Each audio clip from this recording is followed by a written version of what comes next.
I don't remember the exact day I decided to go back there.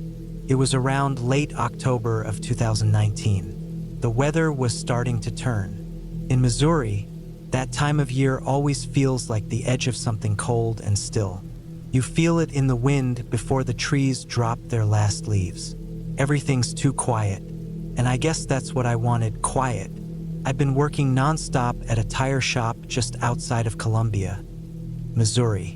Long hours, sore hands, and a head full of stuff I didn't want to think about. That week, something in me snapped. I told my boss I needed some time off, packed up my old Ford Escape with enough gear for a few days, and left the city before sunrise. There was this cabin, well, more like a shack, really. My uncle used to own it. He passed away when I was a kid, and after that, nobody in the family really bothered with the place. It was deep in the woods, somewhere off Highway 50 near the Gasconade River. I'd only been there once, and that was more than 15 years ago, but I remembered enough to think I could find it again. And I did. Not easily, but I did. The road that led toward the old trail was overgrown with weeds and thick brush. I had to park a half-mile out and hike the rest of the way. There was a chill in the air, and it smelled like dry leaves and wet dirt. The woods were thick, quiet. Even the birds weren't making much noise, just the crunch of my boots and the wind every now and then. I found the cabin around noon. It looked worse than I remembered. Tilted slightly to one side, roof sagging in the middle, a shutter hanging loose. The door was still closed, but the wood around it was split and soft. It looked like a good kick could knock it off its hinges. I stood there a long time, just staring at it. I don't know why. It gave me this weird feeling, like something heavy sitting on my chest. Not fear exactly, more like dread. But I pushed it down, told myself it was just the way the place looked. Empty and broken down. I made a small clearing near the front where the weeds weren't as tall and set up my tent there. I didn't want to sleep inside, not because I was scared, but because I didn't trust the roof not to collapse. After setting up camp, I gathered some firewood and stacked it by a stone pit I found a few feet away. It was already there from before, probably something my uncle built. That made me feel a little better, like I wasn't the first one to be here alone. That night was quiet, too quiet. I lay in my sleeping bag, staring up at the canvas ceiling, hearing nothing but the wind and some branches creaking overhead. I thought about town, about the guys at the shop, about my sister, and the last fight we had before I stopped calling. I tried not to think about it, but being alone out there, it all started creeping back in. Around 2 or 3 a.m., I woke up suddenly. I wasn't sure why at first. Then I realized what had changed. There was a sound. It wasn't loud, just this faint creaking, like wood shifting. I sat up and listened harder. It was coming from the cabin. Now, old cabins make noise. I know that, especially ones that have been sitting for years, falling apart. So I told myself it was just the wind or something shifting inside. But then there was another sound, soft, like something brushing against wood. Not the wind, more like something or someone moving inside. I grabbed my flashlight and unzipped the tent slowly. The fire had died down, but there was still a faint orange glow from the coals. The night was cold, and my breath came out in white puffs. I aimed the flashlight at the cabin. Nothing moved. The door was still shut. No sign of anything. I stood there a minute, then slowly walked toward it. The beam of the flashlight bounced a little with my steps. I didn't hear anything now, just silence. But that same weight on my chest came back, heavier this time. I walked around the side, keeping the light aimed ahead. Part of the wall near the back was missing, like it had rotted through. I ducked down and peered inside. It was just as bad as I thought. Floorboards warped, furniture collapsed in on itself, mold creeping up the walls. But nothing else. No animals, no people, just rot and time. Still, I didn't sleep well that night. The next morning, I built a proper fire, cooked a small breakfast, and tried to shake the feeling. I told myself I was being paranoid. I mean, what could really happen out here? I had food, water, a knife, even a flare gun. I wasn't some kid scared of shadows. I spent most of the day clearing a bit more brush around the cabin, checking the small creek a few minutes downhill, and trying to repair a section of the fire pit that had crumbled. I stayed busy to keep my mind off how quiet it was. But as the sun started going down again, I felt that unease settle in. That night, I decided to sleep in the cabin. It was stupid, but I thought maybe being inside would help me get over the weird feeling, like proving to myself it was just an old shack. I picked the corner of the room that looked the driest, set up my sleeping bag on a patch of floor that hadn't given way yet, and propped the door shut with a heavy piece of wood. Lying there, I could hear the forest around me more clearly. Crickets, wind in the trees, the occasional distant snap of a branch. It felt almost normal for a while. I closed my eyes. Then I heard it again. This time it was slower, more deliberate, something brushing against the wall outside. Then a soft thump, like something tapping or leaning against the wood. I held my breath. It moved to the side of the cabin, then to the back, then silence. I didn't move for at least 10 minutes. My knife was in my boot, and I had it in my hand now. I stared at the wall across from me, where moonlight was coming through a crack in the boards. No footsteps, no voices. Nothing. Eventually, I must have fallen asleep. I don't remember doing it, but when I woke up, the door was open. I swear I had blocked it. The wood I used was lying on its side, pushed away from the door. Not broken, just moved. I ran outside, heart pounding, but there was no one. No tracks, just dew-covered grass and early morning light. I packed my gear in 20 minutes and was ready to leave, but I didn't. I sat by the fire pit and stared at the cabin. Something in me wanted answers. Maybe it was pride, maybe something else. I stayed one more night. That afternoon, I walked further into the woods than before. I found the remains of an old shed, probably part of the same property. Just a roof and a few walls left standing. Inside, I found rusted tools, a trap, and a small metal box buried under a collapsed shelf. I opened it.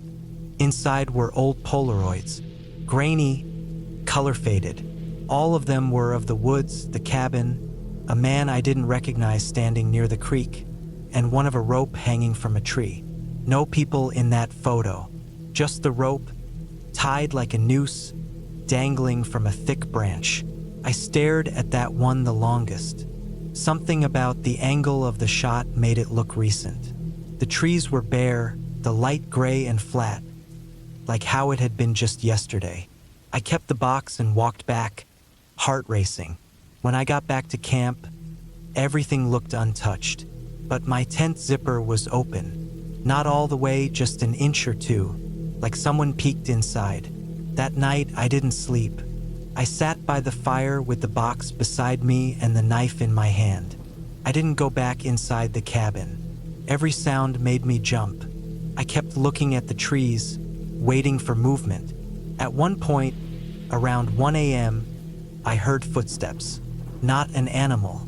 2 feet, slow, crunching over dead leaves.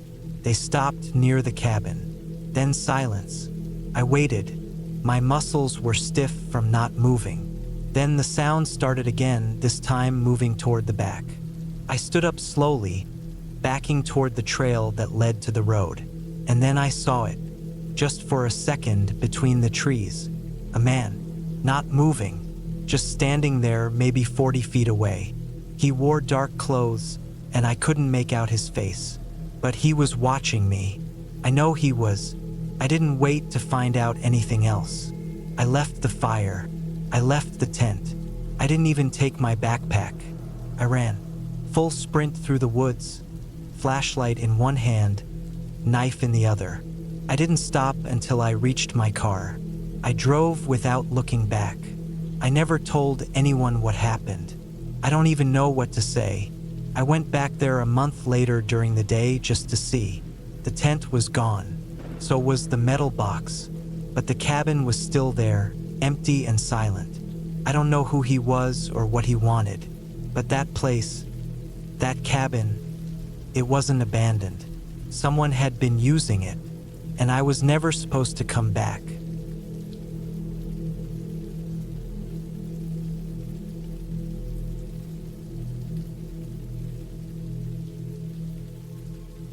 I was 36 the year I took the assignment at Broken Tooth Ridge. That's what we called it. The official map labeled it as Section 12 North Slope. But the guys who worked that region before me started calling it Broken Tooth Ridge a while back, and the name just stuck. It was somewhere in northern Idaho, not too far from the Canadian border, and about 2 hours from the nearest gas station. I took the post in August 2019 after another ranger quit suddenly. No one told me why, just that he turned in his badge, packed up, and drove out without a word. I'd been in the service for 11 years by then, long enough to know not to ask too many questions. They needed someone to cover the end of summer into early fall. I was working out of a field office down south, bored with my daily routine of trail reports and campsite citations, and itching to be back in a remote area again. This was supposed to be a short-term post, maybe 6 weeks, just me and a radio. When I showed up at the main station, the older guy who handed me the keys looked me in the eye a second longer than usual. He told me the ridge got cold fast and to pack food I actually wanted to eat.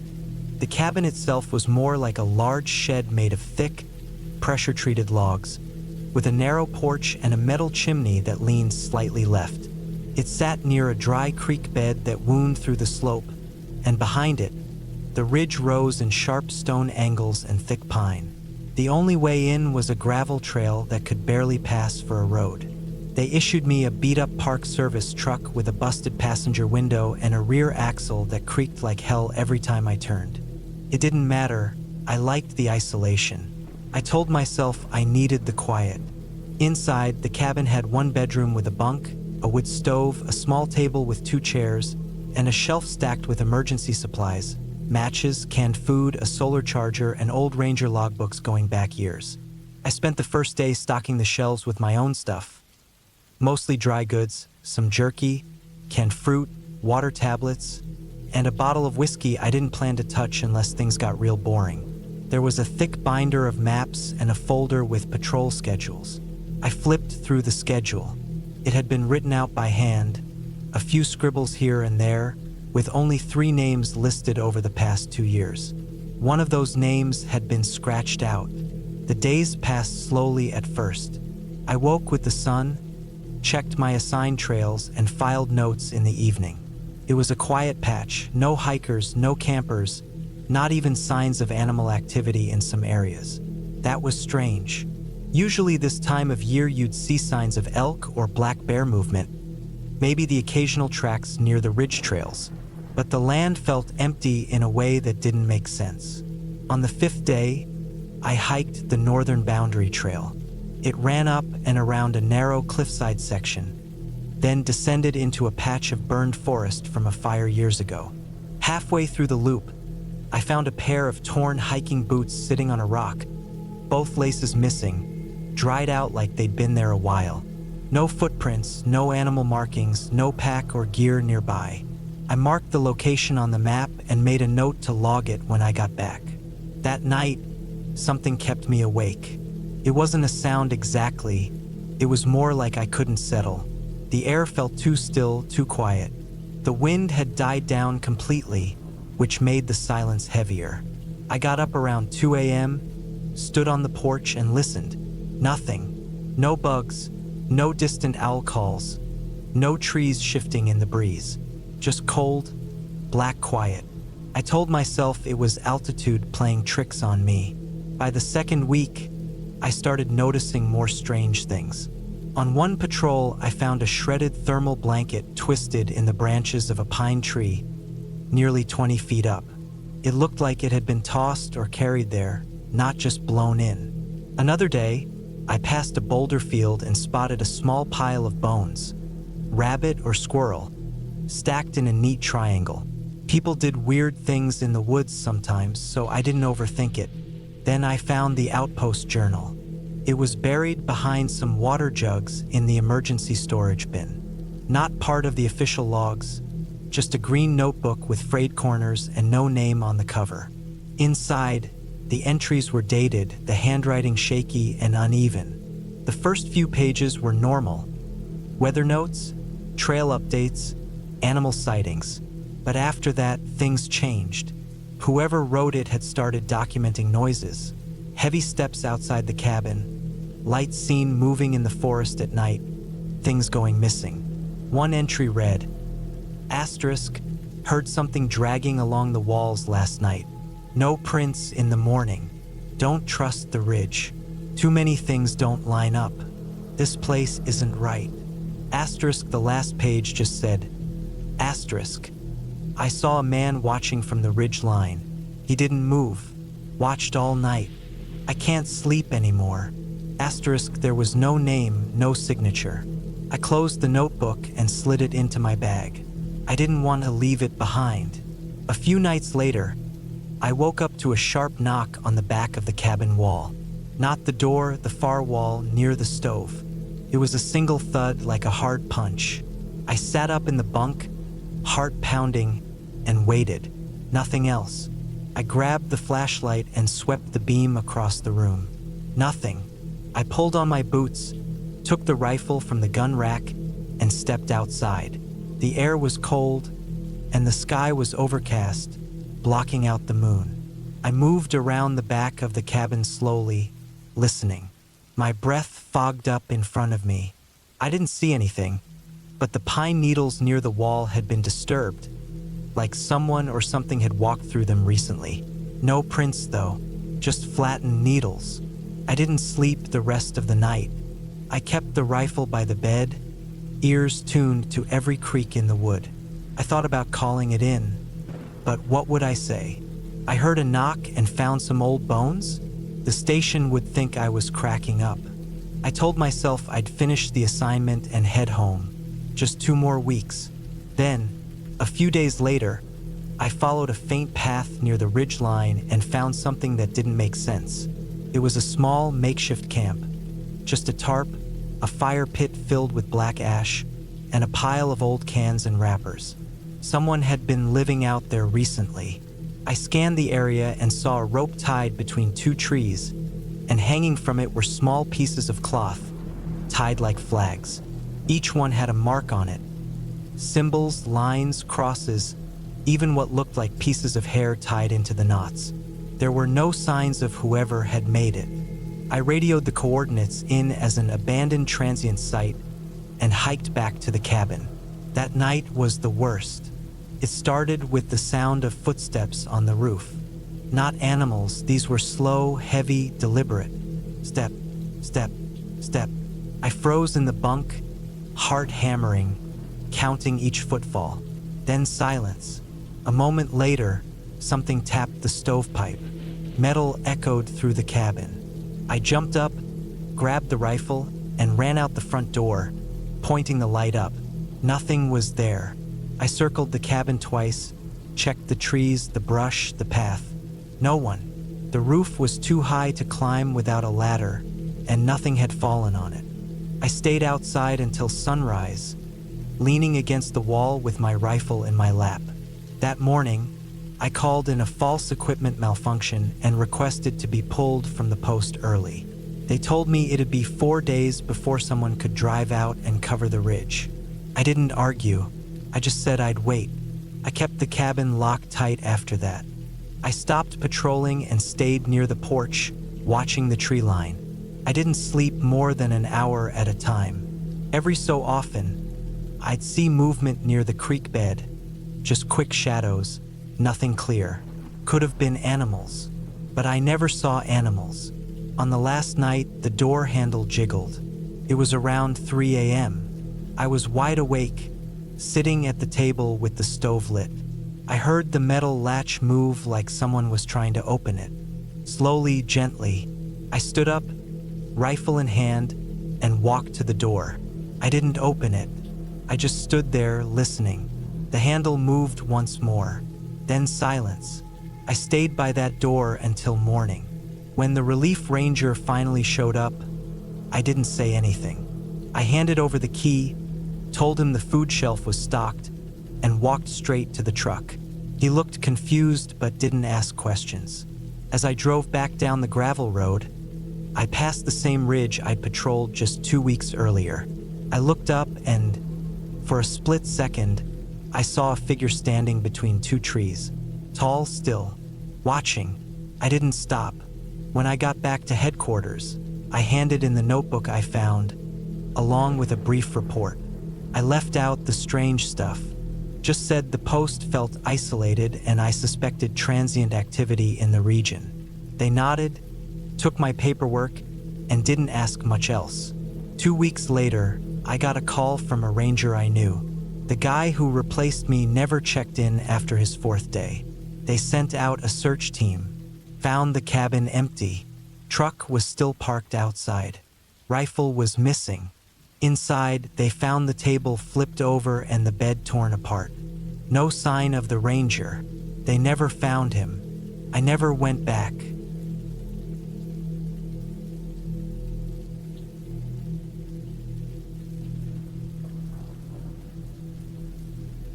I was 32 when I decided to take a break from everything. It was early October 2018. I had been working as a mechanic in a small city outside of Omaha, Nebraska, and things had just hit a wall for me.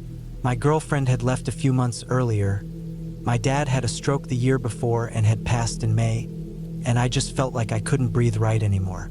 I was tired all the time, not just from work but from everything. Like the air was heavier than it used to be. I needed space, not a vacation. I didn't want to go to beaches or drink beer at a resort. I needed to get away somewhere far, alone, with no people, no noise, no phone.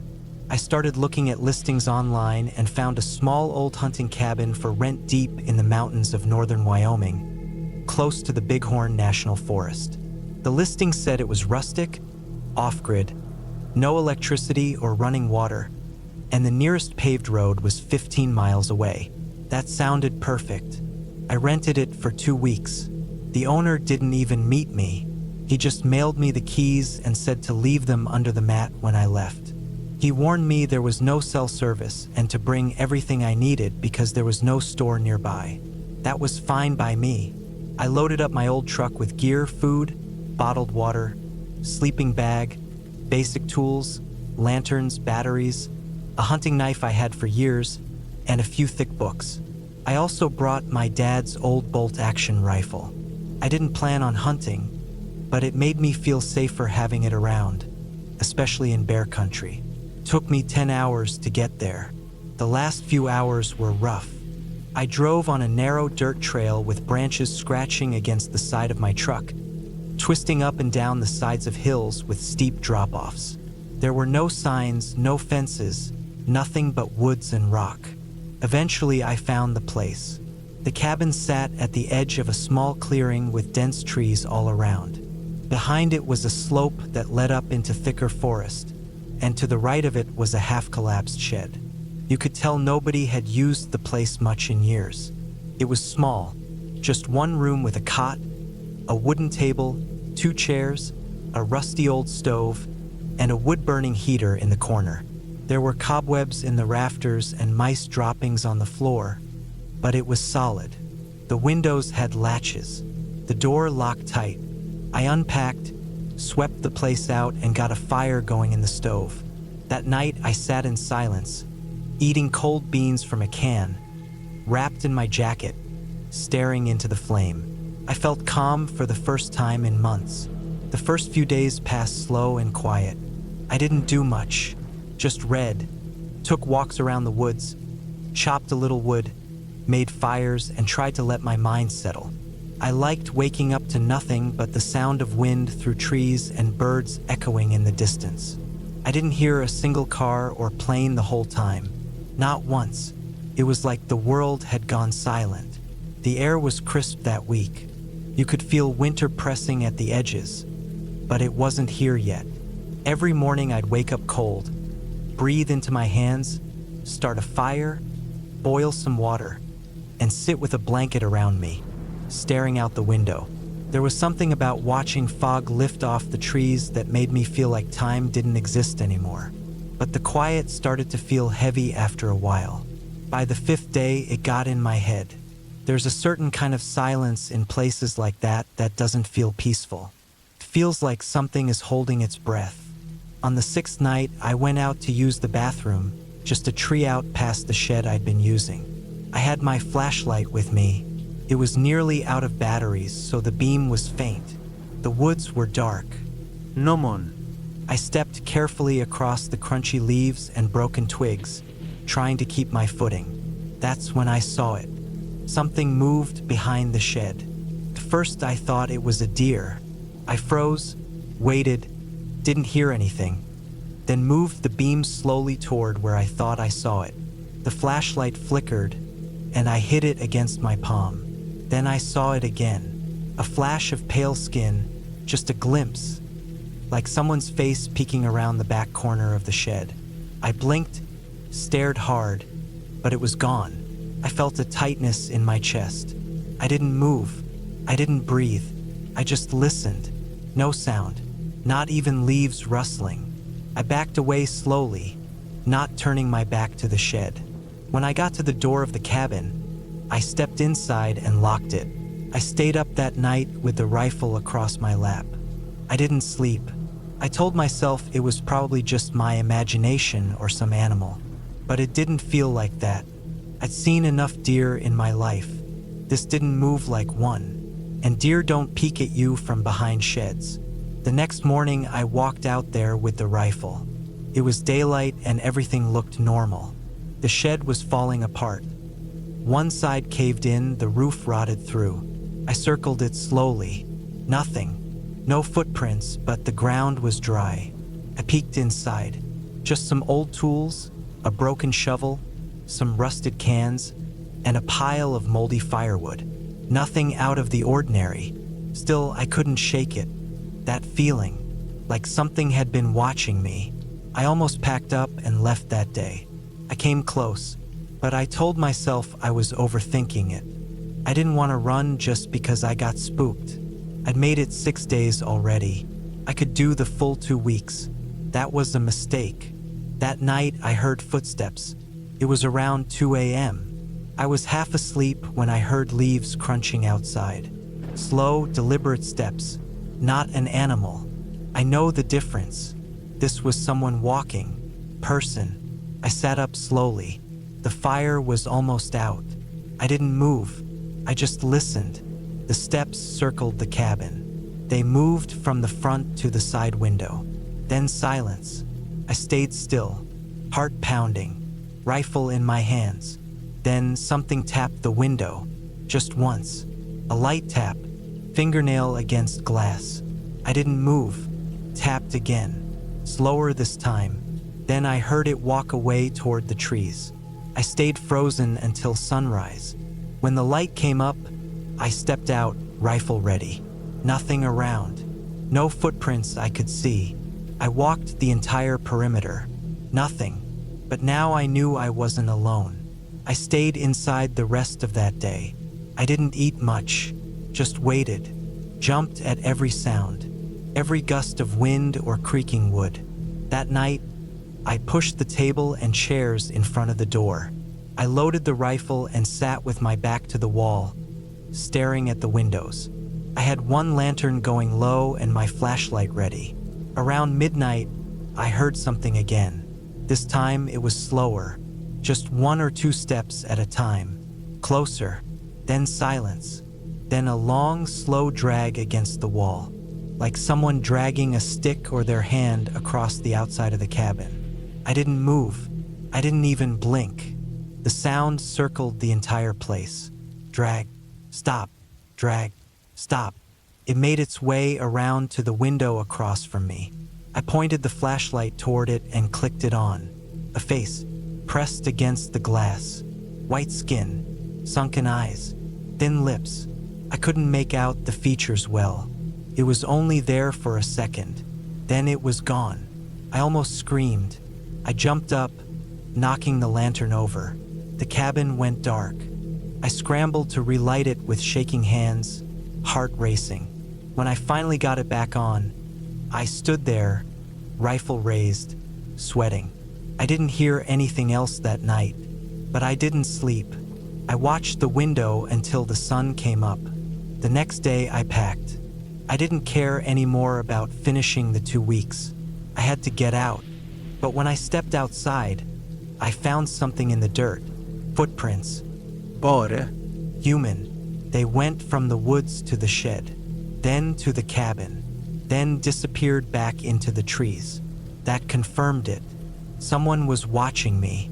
I didn't know who or why, but I knew I wasn't imagining it. I grabbed my keys, threw the rest of my stuff in the truck, and started driving out. That trail felt longer going out than it did going in. I kept looking in the rearview mirror. My hands were shaking the whole time. I didn't stop until I hit pavement hours later. When I got to a small gas station on the edge of a town called Ten Sleep, I pulled in, sat in the parking lot, and just breathed. I stayed in a motel that night, didn't turn off the lights once. Back home, I didn't tell anyone. What would I say? That I saw a man in the woods? That someone tapped on my window at 2 o'clock in the morning? But I couldn't forget the face. It wasn't just that he was watching me.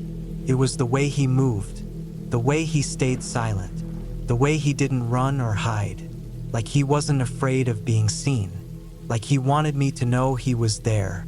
I never went back, never spoke to the cabin owner, never wrote a review. I blocked the number and deleted the email. I didn't want to be reminded of it. A year later, I saw a local news story out of Wyoming. A couple hikers had gone missing in the Bighorn National Forest. Search crews found their campsite abandoned. No signs of struggle. No bodies. Just gear left behind and footprints that led into the woods and stopped. They never found them. They showed a map of the search area. It was near where that cabin was. I didn't sleep for 3 nights after that. I don't camp anymore. I don't go to remote places. I don't want silence. I leave my lights on, keep my doors locked. I installed cameras around my house. And sometimes late at night, when I walk past my living room window and glance out into the dark, I still see his face.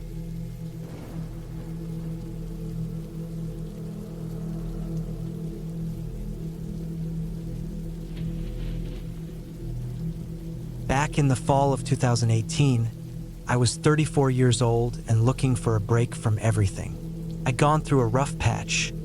Long relationship ended, job burnout, and I'd been feeling like I needed a reset. I grew up around the Smoky Mountains, but by then I'd been living in Nashville for years. Everything was loud. Too many people, too many things. I needed silence. Real silence. The kind you only get when you're far enough from everything that even your own thoughts seem quieter. That's when I decided to build a cabin. Not a house.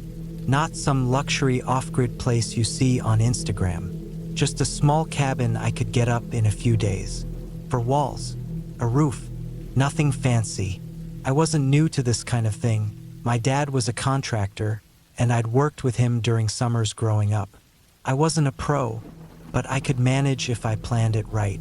I found a patch of land near a place called Tellico Plains, Tennessee. Middle of nowhere, thick woods, dirt access road. I rented the land for a month from a guy who used it for hunting in the winter but hadn't done anything with it in years. It had no utilities, no cell signal, and no neighbors for miles. Perfect. I drove up with my truck packed. Basic tools, food, a cot, tarps, power tools, a gas generator, water jugs, and all the lumber I could fit. The plan was simple. Frame out the cabin over 2 days, roof on day 3, insulation and basic interior after that. I wasn't trying to make it pretty, just strong enough to keep out weather, animals, and maybe give myself a few weeks alone before heading back to the city. The first 2 days went smooth. The air was crisp. I kept a fire going at night, worked until sundown, then rested under a tarp I strung between trees with my sleeping bag rolled out. It wasn't comfortable, but I wasn't there for comfort. I had the frame up quick, floor platform for walls with basic studs, and I started laying the roof beams late on day 2. That third day, though, everything changed. That morning, I woke up to the sky looking off. It had been mostly dry until then, but clouds were heavy and low. I could smell the rain coming before I heard it. I decided to push ahead anyway. I had to finish the roof. If I didn't, the inside would get soaked and warped. Around noon, light rain started. Not a drizzle, just light, steady rain. I pulled my hoodie up and kept working. The generator buzzed from under the tarp where I'd kept it dry, and I used my power tools sparingly. Mostly I used a hammer and handsaw that day. I laid down the first section of plywood for the roof, then the second. By the time I got the third up, the rain had picked up. I had to climb down and tarp the place fast. I was wet. Mud clung to my boots. My hands were cold, but I kept moving. I didn't want to stop. Something in me felt this urgency, not fear, but a push. Like if I didn't get that roof on, something worse would happen than just wet lumber. I couldn't explain it. When I finally secured the tarp over the top beams, I stepped back and looked at the cabin. It was small, about 10 by 12 feet, with a pitched roof and one cutout window opening. No door yet, just a gap. But it felt like something. It was real. The rain got harder. Wind started blowing. I could hear the trees groaning above, tall ones creaking, some dropping twigs and leaves. I ducked inside the frame of the cabin and sat against the wall. My jacket was soaked through, and I wrapped myself in a spare blanket I'd kept in a waterproof bag. I planned to wait the storm out, but the rain didn't stop.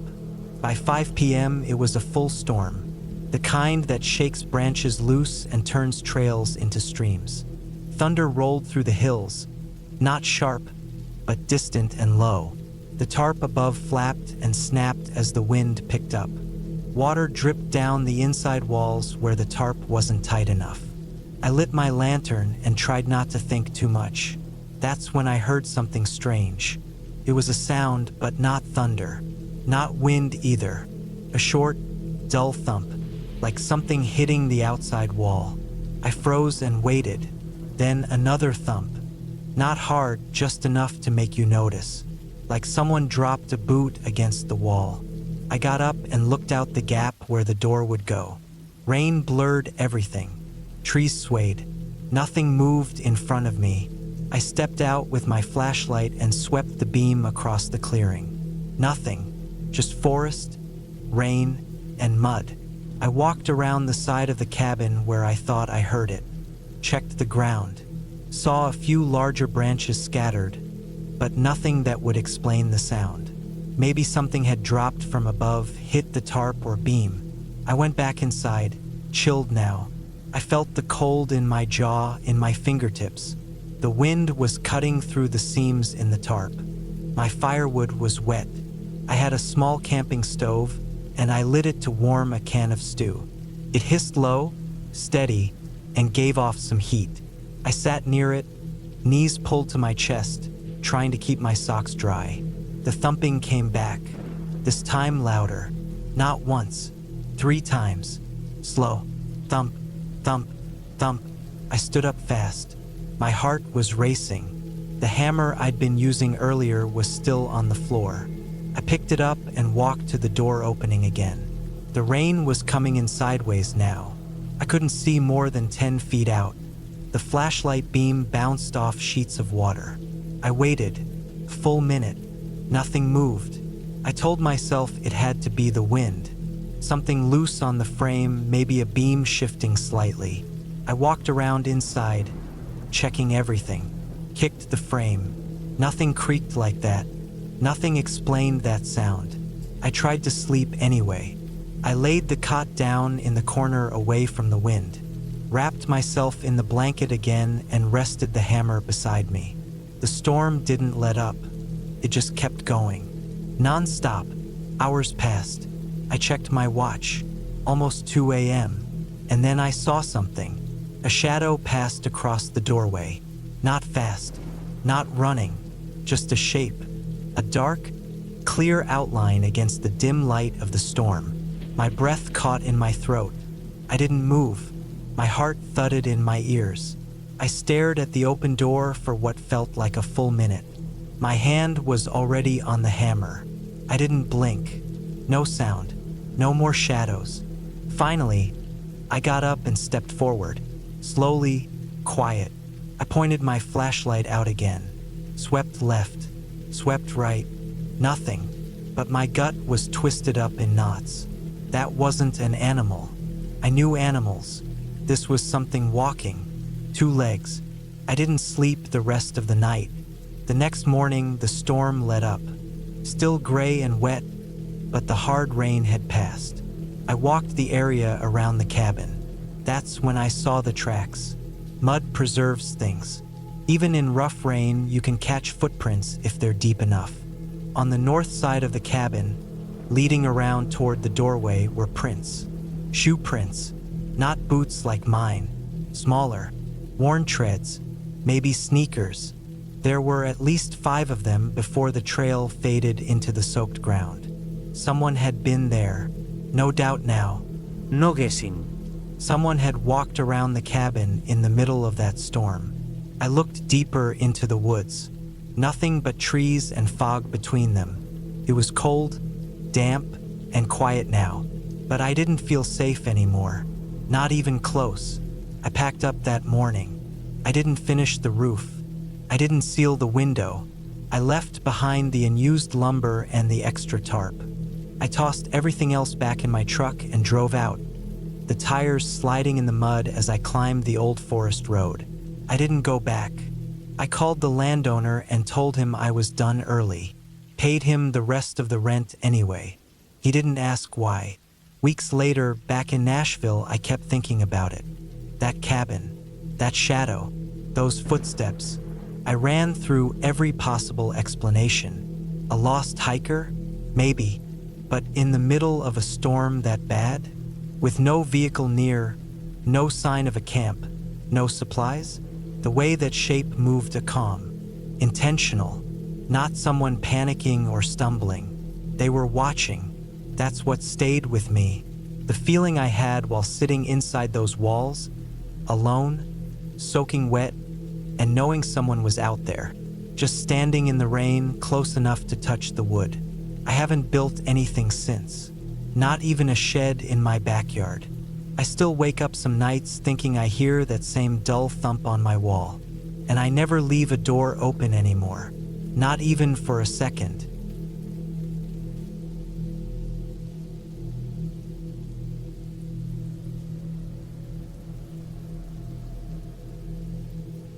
I was 33 when I decided to take time off and isolate myself. It was mid-2023. I just quit my job at a tech company in Dallas after years of burnout and losing myself to deadlines. The noise of everything had become too much, and I wasn't handling life in the city well anymore. I needed space. I needed to be somewhere that didn't buzz with traffic or choke with neon lights at night. I wanted silence, something untouched and raw.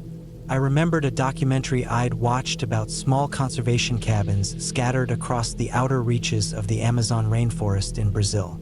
Not tourist traps.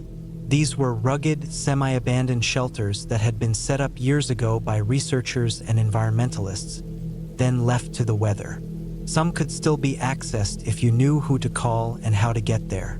I found a man named Paulo through an old forum thread.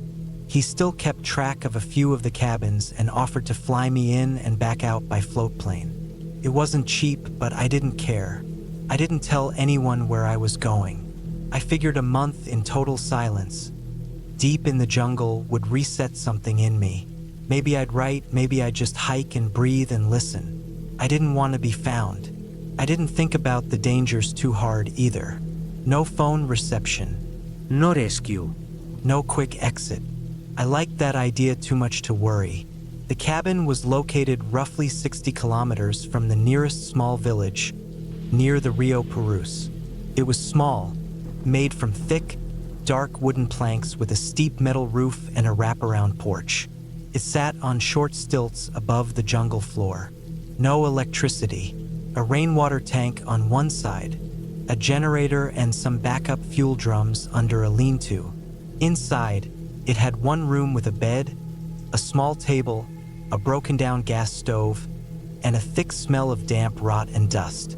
The first few days were peaceful. I kept a routine. I woke up at dawn, ate from the dry food I brought, wrote a little in a journal, then hiked through the forest with a machete in hand. I saw colorful birds, heard the deep calls of howler monkeys, saw spiders as big as my palm. I didn't go far.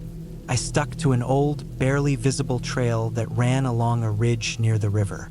At night, I sat on the porch and listened. The sounds of the jungle never stopped. Frogs, insects, branches cracking. The first few nights I was uneasy. Everything was alive and loud. But by the fourth or fifth night, it started to feel like the rhythm of the place was syncing with me. I felt quieter in my head than I had in years. But then things started to feel strange. It began with the smell. On the seventh day, I noticed a sour, metallic stench drifting through the cabin sometime in the late afternoon. At first I thought something had died in the walls, maybe a rodent or a bird, but I searched and couldn't find anything. The cabin had a trapdoor in the corner of the floor, one I hadn't opened yet. It led down into a small crawlspace area. I figured if something had died, it might be under there. I opened the trapdoor the next morning. The hinges groaned, and a puff of thick, hot air rushed up. It was darker than I expected.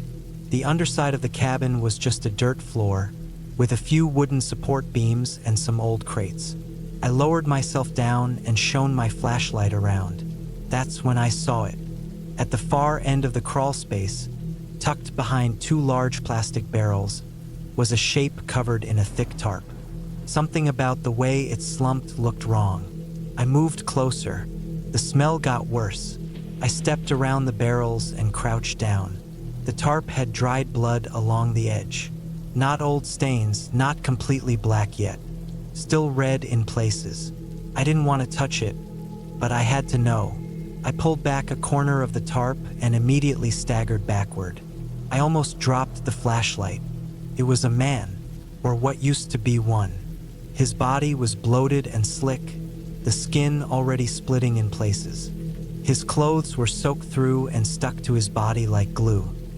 His arms were twisted beneath him, and part of his face looked like it had been chewed or torn. Insects swarmed his body, beetles, ants, flies. The smell was so thick it coated the back of my throat. I scrambled back up through the trapdoor and slammed it shut. I sat on the floor for almost half an hour, breathing through my shirt, trying to make sense of it. I didn't sleep that night. Couldn't. I didn't know what to do.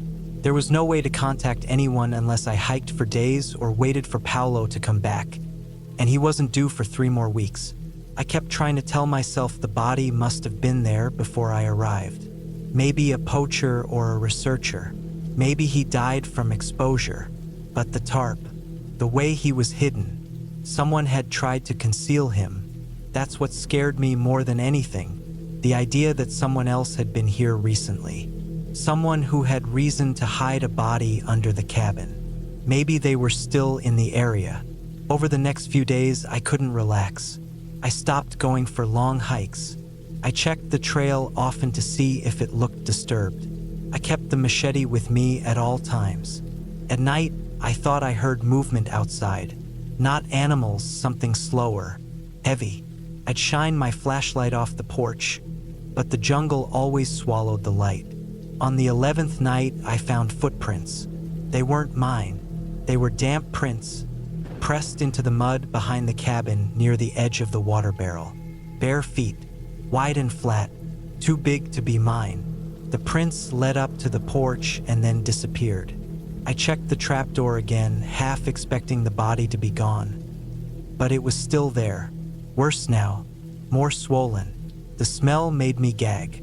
The next morning, I decided to make a sign. Something I could nail to a tree in case Paolo showed up early. I wrote a short message on a piece of wood and nailed it to a tree stump by the river where I knew he landed the float plane. I didn't know if it would help, but by the 13th day, I knew I couldn't wait. That night, the sounds outside changed. I heard something drag against the wooden wall of the cabin. Slow, scraping. I sat up all night with the machete in hand and the lantern lit. I didn't breathe right until the sun came up. That morning, I found the side of the cabin had fresh scrapes across it, deep grooves that cut through the wood. I checked the barrels, the water tank, the trapdoor. Nothing had changed, but it didn't matter. I packed up as much as I could carry and decided to hike out. I'd marked the trail earlier. I figured I could reach the riverbank where we first landed in about 2 days. Maybe find a local boat. Maybe get lucky. I hiked for 6 hours before I found something that stopped me cold. Tarp. The same kind that covered the body. It was hanging from a tree limb about 6 feet off the ground, like a flag. Beneath it were bones, picked clean, too clean.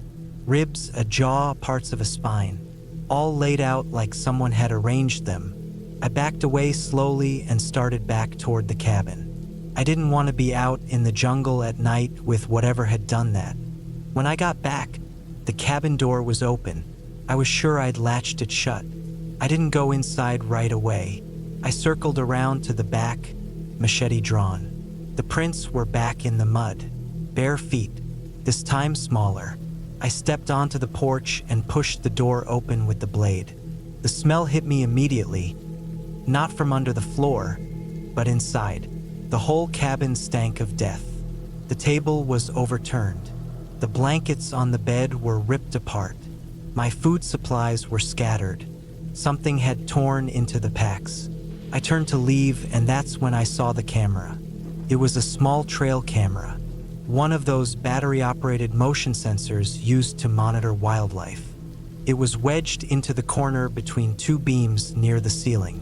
I hadn't seen it before. I climbed up and pulled it down. The battery light was still blinking. I took it outside and sat on the porch. I pulled out the memory card and slid it into my old laptop, which I had barely used. It was almost dead, but it powered up long enough to show the files. There were hundreds of images. Most of them were dark, just static frames of the room. Some showed me sleeping, eating, writing, but others showed something else. Someone had been entering the cabin while I slept. At first just shadows, then blurry, partial images. A leg, a hand, a face near the edge of the frame, white eyes, hair matted with sweat. One image showed the person crouched near the trapdoor, lifting it slightly. Another showed them standing over me as I slept, just feet away. I dropped the laptop. That night, I barricaded the cabin. I wedged a chair under the door handle. I blocked the trapdoor with one of the heavy barrels. I didn't sleep. Every noise felt like a signal. I gripped the machete until my hand went numb. In the morning, I saw smoke over the trees. It was Paolo. He landed his float plane just after noon. I didn't say anything until we were in the air. I told him there was a body under the cabin. I told him to call the police.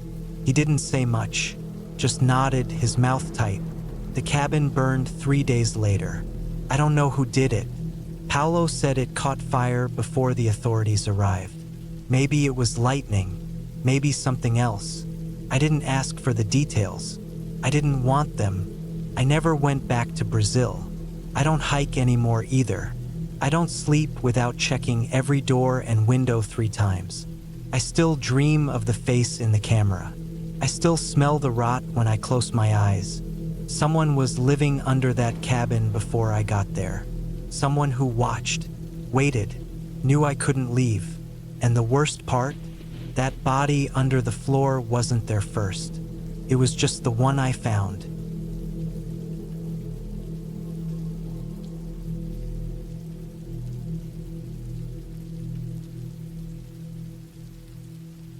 It was late February 2019. I had been working straight through the winter months without a real break.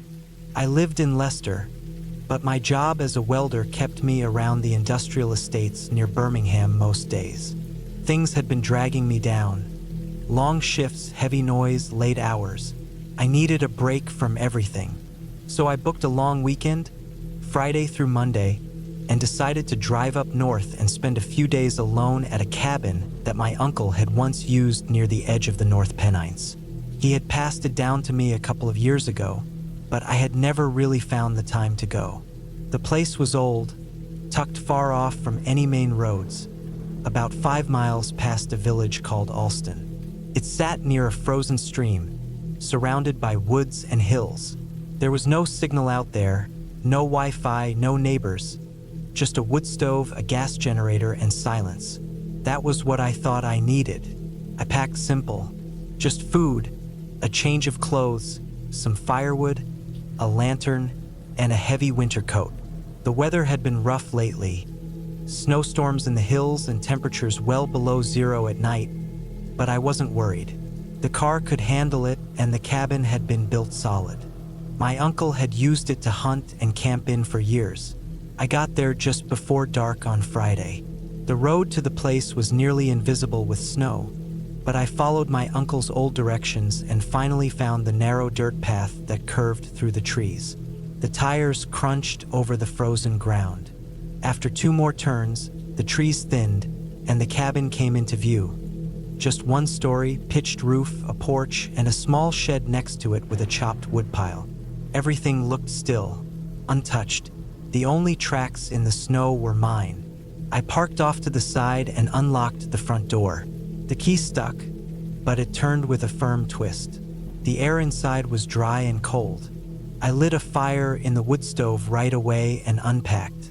The inside was plain, one main room with a bed, a table, some shelves, and a back corner where the small bathroom and generator were.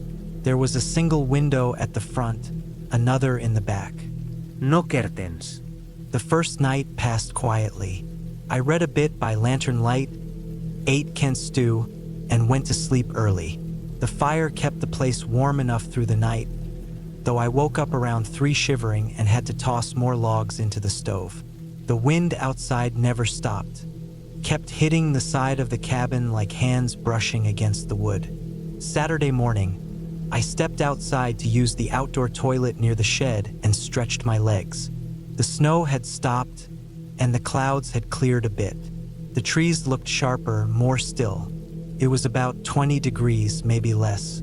My breath rose like smoke. The sun was low, but the white of the ground made it look brighter than it really was. That's when I noticed something strange in the snow. About 10 feet from the porch, toward the side of the shed, were footprints.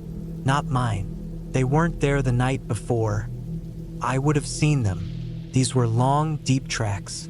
Heavy boots, spaced wide apart like the person had a big stride.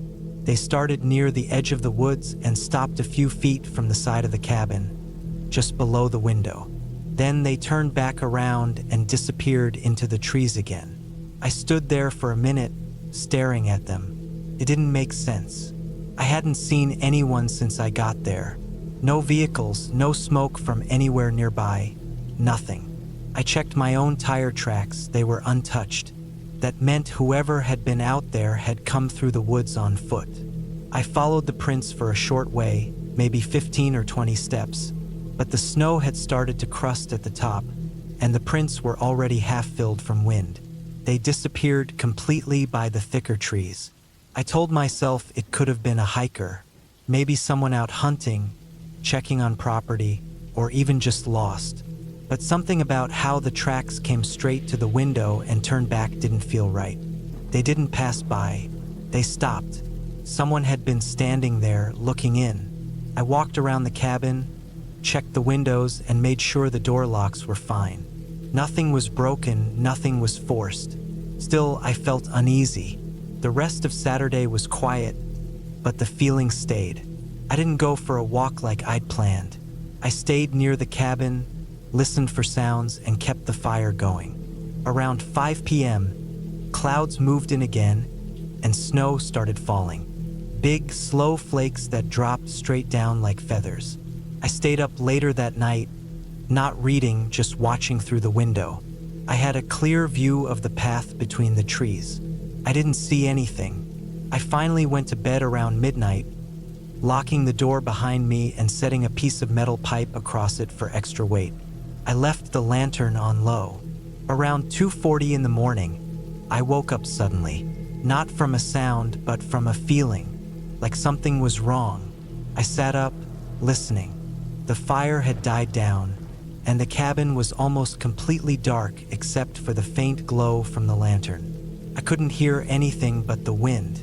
I didn't move for at least 10 minutes, just sat there, breathing slow, staring at the wall. Then I heard it, crunch, a slow step in the snow outside. Then another, not close, not right by the window, but near, maybe 10, 15 feet from the wall. The sound was slow, deliberate, a heavy foot pressing into snow, then lifting out. A short pause, then again.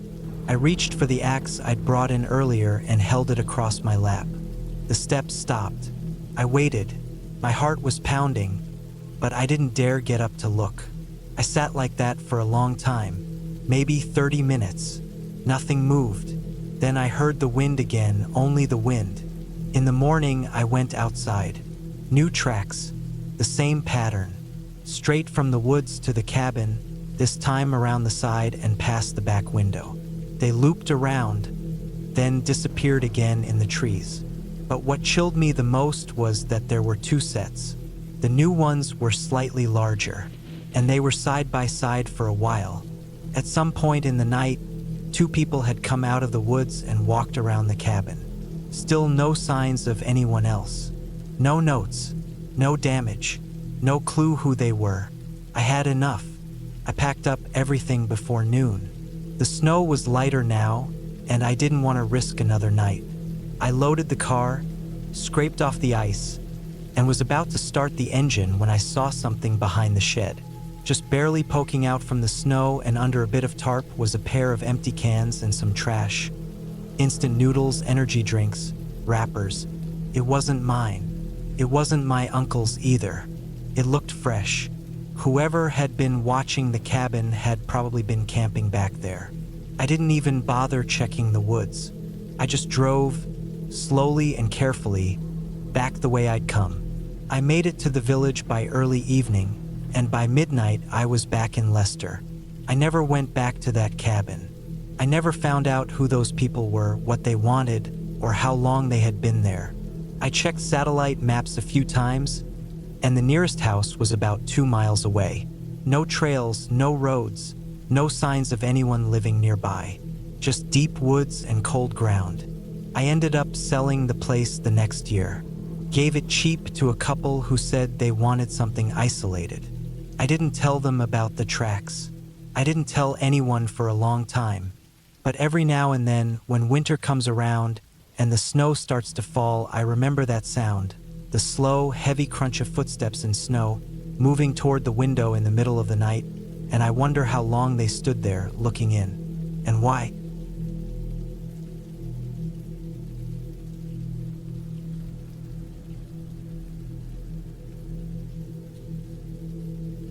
It was August of 2018, and I had just turned 34.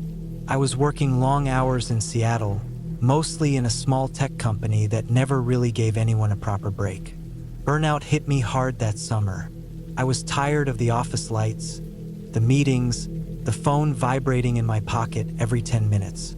I needed to get away, and not just for a weekend. I wanted complete quiet.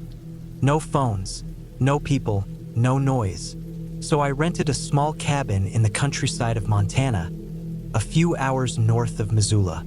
It was on private land, surrounded by hills, thick trees, and stretches of open field. The cabin belonged to a man who lived out of state. He barely used it and just rented it out on and off to people like me, people who wanted to disappear for a while. I paid for 3 weeks up front.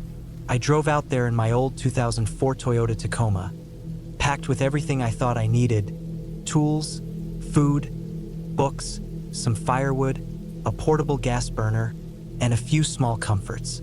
I wasn't new to being alone, and I wasn't new to camping. This cabin was just a more solid version of it, with a roof and 4 walls. It didn't have electricity, no Wi-Fi, no signal. A small outhouse sat a short walk away from the back door. Inside, there was 1 cot, a wood stove, a table, and not much else. It was perfect. I spent the first few days just unwinding. I hiked up the small ridge behind the cabin. I sat in a folding chair on the front porch and listened to the wind push through the grass. I slept when I felt tired, ate when I felt hungry, and didn't worry about time. I kept my phone off in the glove box of my truck, buried under some maps and paperbacks. By the 4th or 5th night, I stopped keeping track of the days.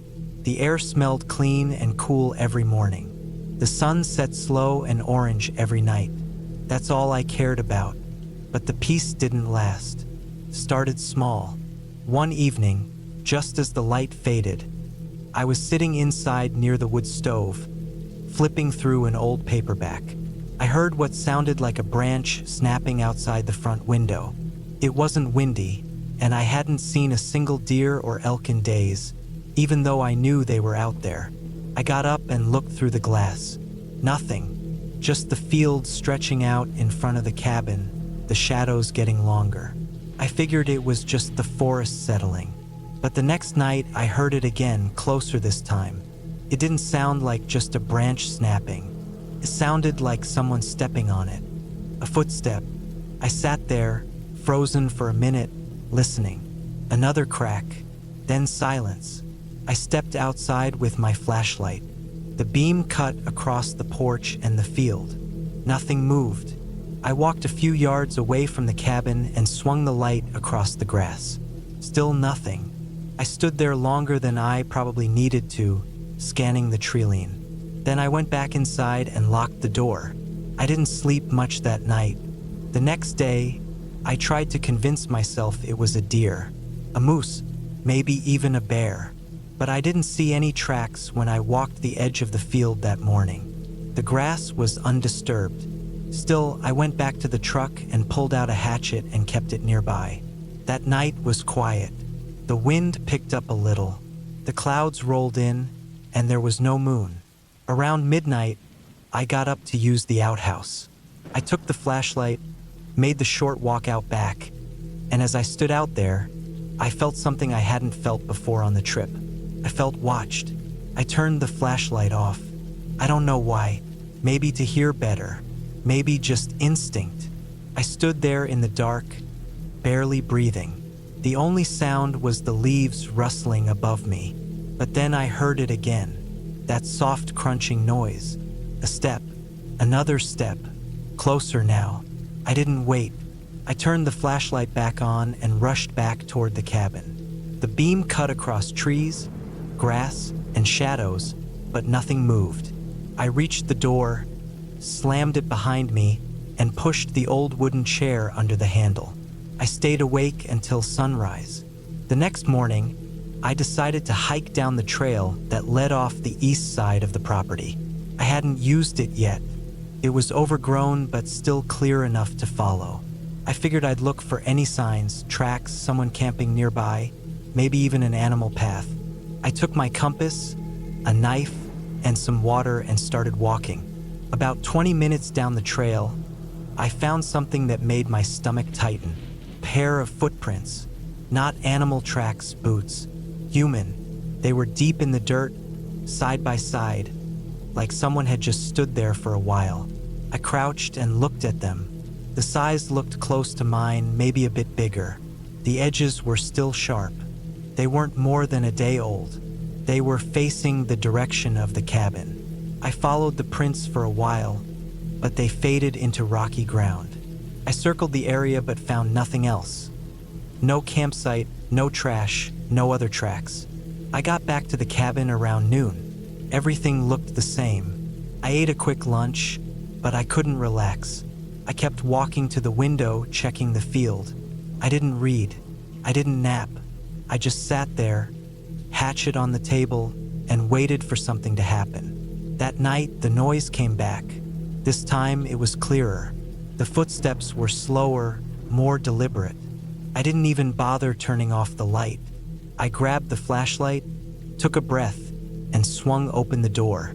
I scanned the field, still nothing. But when I pointed the flashlight left, toward the back corner of the cabin, I caught it.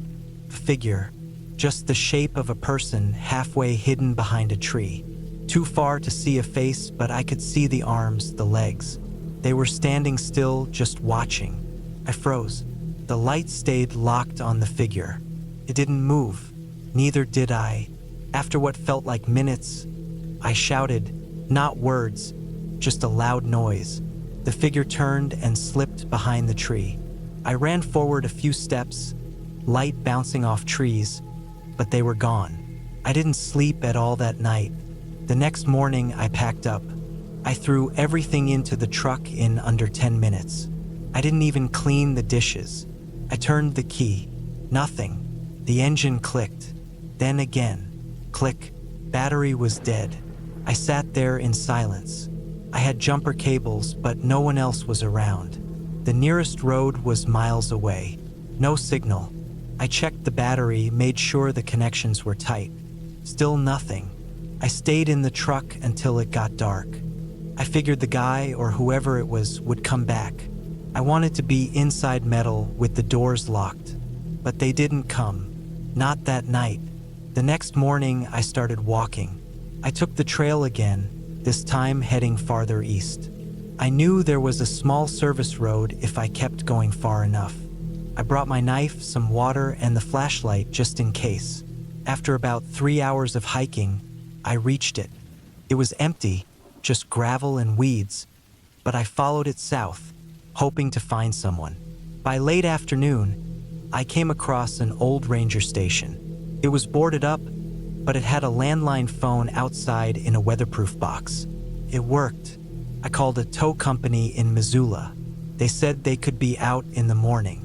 I spent the night in the shadow of the old station, sleeping light, every sound waking me up. The tow truck arrived around 10 the next morning. I didn't explain much, just that my truck died near a cabin I rented. The guy didn't ask questions. We rode back in silence. When we got to the cabin, everything looked untouched. But I saw it immediately. In the dirt beside the porch, a set of fresh boot prints, different than mine, a bit bigger. They led up to the door, and then away. I never went back. A month later, I called the owner and told him I left some gear behind. He said the cabin had been broken into. The door was kicked in. A few things were missing, my flashlight, a hat, a jacket, but nothing else. He asked if I wanted to press charges. I said no. I just wanted to forget. But I never have.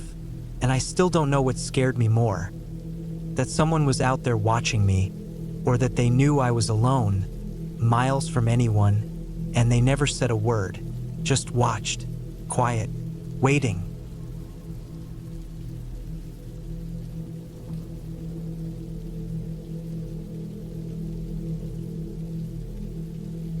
I was 31 when I decided to go back to the cabin. It had been almost 8 years since I last saw the place, but something about that summer in 2017 stuck with me. Maybe it was the quiet, the way the trees seemed to breathe at night, or maybe I just wanted to disappear for a while and be alone. I had just quit my job in Tulsa, Oklahoma, where I was living at the time, and I'd had a rough breakup a few months earlier that I still hadn't told my friends about. They all thought I was fine, and I let them believe that. I didn't want company. I wanted silence. I wanted stillness. So, in early October, when the air was just starting to get cold and the leaves were turning a dark kind of red, I packed up my truck with a week's worth of supplies, food, fuel, a few tools, and my .30-06 hunting rifle, and drove nearly 9 hours north to a part of southeastern Missouri near the Mark Twain National Forest. The cabin wasn't exactly mine. It had belonged to a family friend named Stan who passed away 5 years ago. Before that, he'd let me use it a couple of times during my early 20s. It was small, simple, and buried deep in the woods, just under 4 miles off a gravel road that didn't show up on most maps. When I got there, The clearing looked just like I remembered. The cabin sat low to the ground, made from old logs that had turned gray with age. The roof was still solid, the porch still had that sag on the left side, and the front door had the same rusted latch. I didn't bring a phone or a laptop, just a flashlight, a hand crank radio, and my gear. I was planning on hunting a bit while I was there, but mostly, I just wanted to sleep and be away from everything. The first night was quiet. No wind, no animals making noise, just the kind of stillness that you can feel pressing down on you. I made a small fire in the pit outside, cooked some canned chili, and sat in the dark listening to the forest breathe. I hadn't realized how tired I was until I stretched out on the narrow cot inside and felt like I could sleep for a week.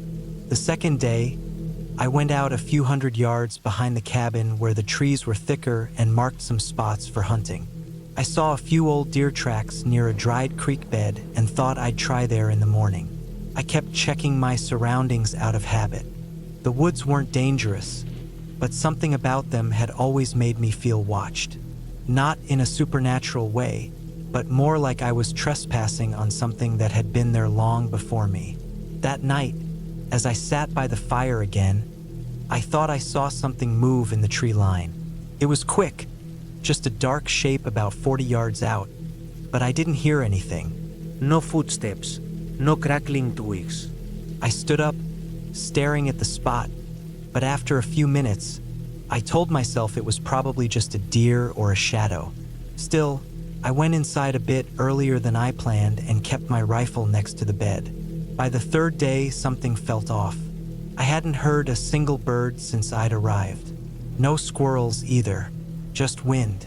When I went out to check my trail markers near the creek bed, I found one of them. An orange strip of cloth tied around a branch, torn and hanging by a thread. That made no sense. I tied those things tight, and there wasn't any storm the night before.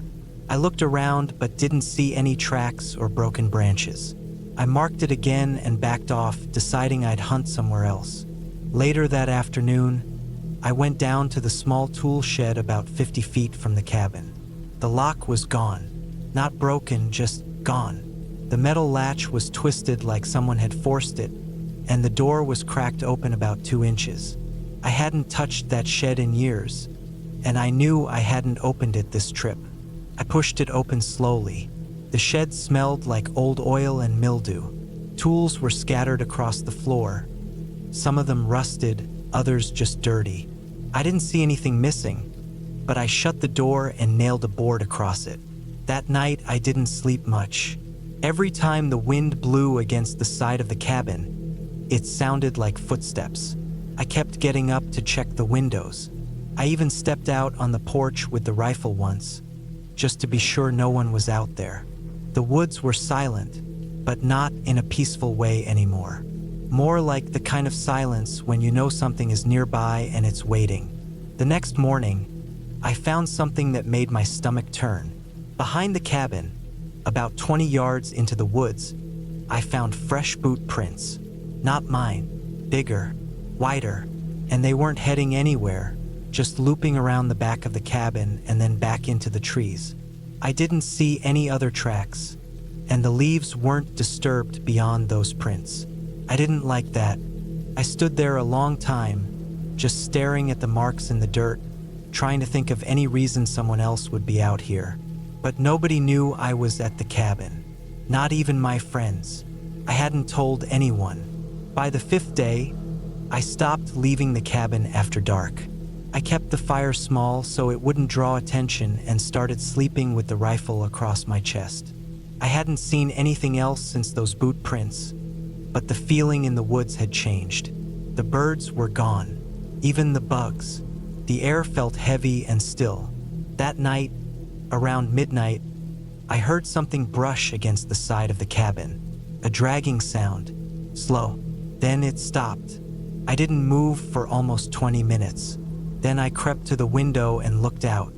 The moonlight was bright enough that I could make out the outline of the clearing. Nothing moved, but I noticed something by the woods, a small pile. I couldn't tell what it was from the window, so I waited until sunrise. When I finally stepped outside, I walked over to where I saw the shape. It was a stack of small animal bones, clean, arranged in a neat little pile maybe 2 feet wide. Something had placed them there. The bones looked like squirrel or raccoon. Some still had dried sinew on them. That was it for me. I decided I was leaving the next morning. I had enough gas in the truck and enough daylight to hike out, and I didn't care if it meant cutting the trip short. But I never made it to the truck. That night, just as I was packing up the last of my gear, I heard movement behind the cabin. Not footsteps, just the crackling of branches and leaves.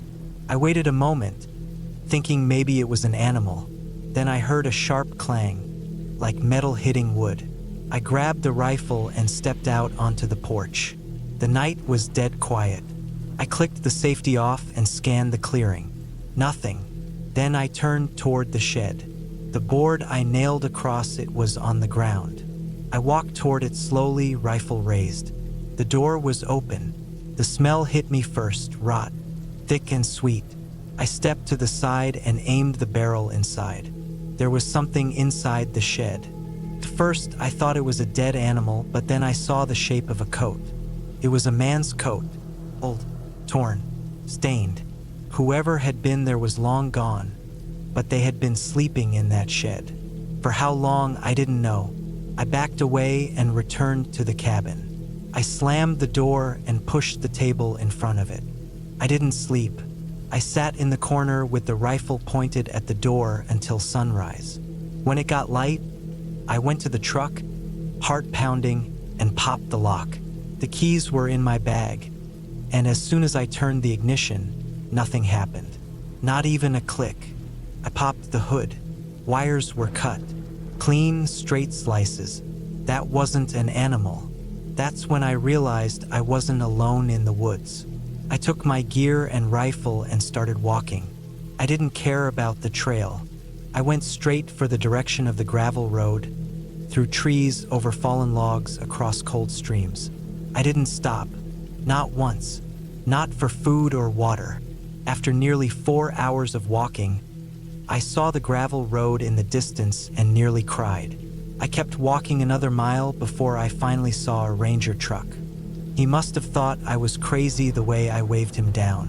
I told him I was lost and my truck had broken down. He gave me a ride back to town, and I never mentioned the bones, the shed, or the boot prints. I didn't want to explain it. I didn't even want to think about it. 2 weeks later, I paid someone to go back with me and tow the truck out. I didn't go with them. I mailed them the spare key. They said when they got there, the cabin door was wide open and all my gear was gone. I don't know who was out there. I don't know how long they had been watching me. Maybe they were living in those woods for years. Maybe they saw the smoke from my fire or heard the truck. Maybe they were just waiting for someone to come back. I never filed a report. I just wanted to forget. But every once in a while, usually late at night, I still hear that dragging sound in my dreams. And I always wonder what would have happened if I'd stayed one more night. I haven't gone back to the woods since.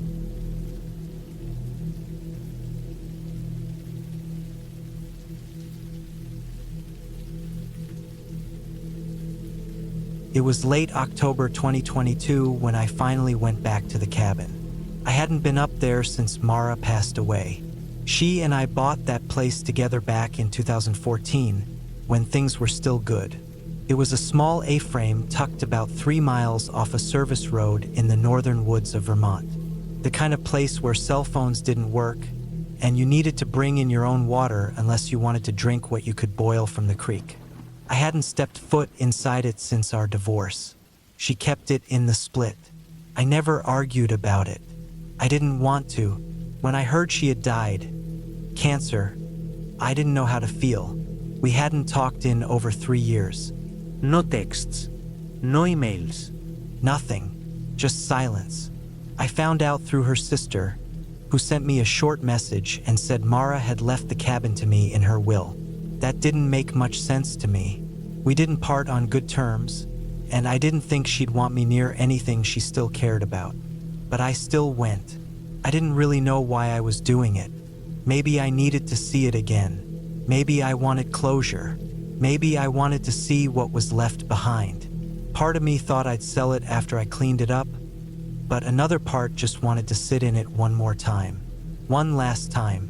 The drive up was long. I left from Hartford around 5 in the morning and made it up into the mountains by late afternoon. The last stretch of road turned into gravel, and then the gravel turned into dirt, and then I was just creeping along with the windows up and the heater blowing. The air outside was cold, damp. There'd been a few days of rain and everything had that slick, muddy look. I passed a fallen birch at one point that someone had already cut and moved to the side. Hunters, maybe. I parked in the usual spot, a little pull-in carved out from the trees, and sat there for a minute. The woods were dead quiet. No birds. No wind, just trees stacked on top of each other, leaning in like they were trying to listen. I turned off the car and stepped out. My boots sank half an inch into the wet ground. I popped the trunk, grabbed my bag, and walked the short trail to the cabin. It looked the same. Same old wooden siding, same rusted screen door flapping a little in the breeze. A stack of cut logs sat by the side of the porch, but they were rotted through, damp and black with age. The windows were fogged up from the inside. I stepped onto the porch, reached under the third plank like I used to, and found the spare key still tucked there, wrapped in the same bit of cloth. The lock turned hard, like it hadn't been used in a while. Inside, the smell hit me first. Dampness, dust, and something else I couldn't place at first. Something sour. I closed the door behind me and stood in the middle of the living room. Same couch, same coffee table. The fireplace still had old ash in it. A few dead flies lay scattered on the windowsills. It was like time had stopped here. There were still some of Mara's things on the shelf above the little writing desk. A photo of her parents, a jar of dried lavender, her old hiking journal. I didn't touch anything. I just stood there, looking at it all, trying to decide what to feel. I made a fire that night, had to use some of the dry wood I brought in my truck. I didn't trust anything stacked outside. I boiled some water, made instant noodles, and ate them standing at the window. The light from the flames danced across the ceiling. I kept expecting to hear a voice or see a light from outside, but there was nothing. It started raining again around midnight. Couldn't sleep. Something about the cabin felt off. Not haunted or anything stupid like that, just off, like something wasn't right. Every little creak felt sharper. Every gust of wind felt too long. I kept waking up to the sound of dripping. First in the kitchen, then by the back door, then in the corner near the wood stove. I got up and checked everything. No leaks that I could see, but the sound kept happening. I ended up just sitting in the chair by the window and waiting for daylight. In the morning, I stepped outside to get fresh air and stretch. The rain had stopped, and a low mist was sitting across the ground. I walked around the back of the cabin and found something that made me stop cold. Footprints, bare feet, not boots, not shoes, bare human feet, and they were fresh, still sunk into the soft earth. I followed them for a bit around the cabin, past the creek, and into the trees, but after a while they just stopped. No trail, no signs of someone turning around. They just ended. I went back inside and locked the door. I didn't go anywhere that day. I just sat by the fire and tried to make sense of what I saw. That night, it rained again, heavier this time. I thought about leaving, but the road would have been a mess, and I didn't want to risk getting stuck. So I stayed. Around 1 a.m., I heard something outside. At first, it was just branches snapping. Could have been a deer, but then it was closer. Something moving around the porch. I didn't have a gun, but I had a hatchet and kept it beside me. I didn't move. I didn't even breathe heavy. Something knocked against the window once. Just once. Then silence. When morning came, I found more prints. Not just around the back, but this time on the porch. And they were wet, fresh. Someone had been out there during the rain. I packed my things, loaded them into the truck, and was ready to leave. But before I started the engine, I walked back in one last time. I felt like I had missed something, like there was something else I needed to see. That's when I opened the closet near the bathroom. It was full of bags, trash bags, stacked on top of each other. I opened one. Inside were clothes, men's clothes, not mine, old, dirty, some of them torn, some soaked in something dark and dry. I opened another, more clothes, pair of boots, a flashlight with dead batteries. The third bag had bones in it. I didn't touch anything else. I backed out, closed the door, locked up the cabin, and drove. All the way back to Hartford, I kept checking my rearview mirror. Not for someone following me, but for something else. Something I couldn't name. A week later, I called the sheriff's office in Lamoille County. I didn't give them my name. I just said there were bags full of strange things in an old cabin up in the woods, off Millers Creek Road. I gave directions. I hung up. I never heard anything back. I sold the cabin 2 months later to some guy from Boston who wanted to turn it into a hunting lodge. I didn't tell him anything. I figured if he wanted to find out what was buried up there, that was his problem. I don't know why Mara left it to me. Maybe she didn't know what was in that closet. Or maybe she did. Maybe she wanted me to find it. I still don't sleep well. Not because I'm scared, just because I wonder about the footprints, about the bags, about who else had been using that cabin after we were gone. And sometimes late at night when it's raining, I think I hear that same knock. Just once. On the window. But I live in an apartment now. On the 4th floor. No porch. And no one out there to leave footprints.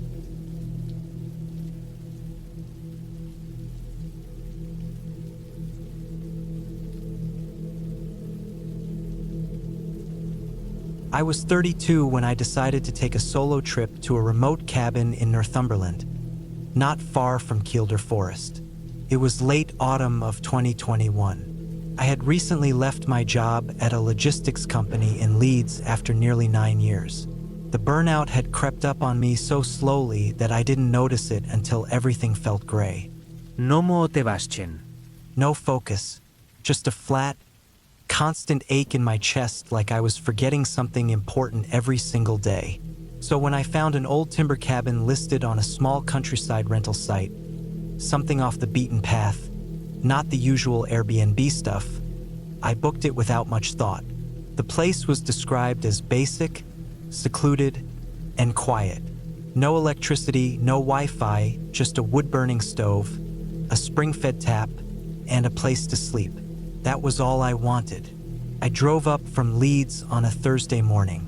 The weather was damp and misty, as it usually is in that part of the country. The roads narrowed the further north I went. B roads became single lanes flanked by hedgerows, then gravel paths, and finally a rutted dirt track that snaked through thick, soggy woodland. The cabin came into view after a mile of slow crawling in first gear.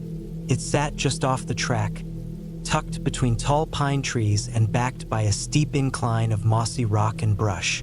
It looked weathered, but not abandoned.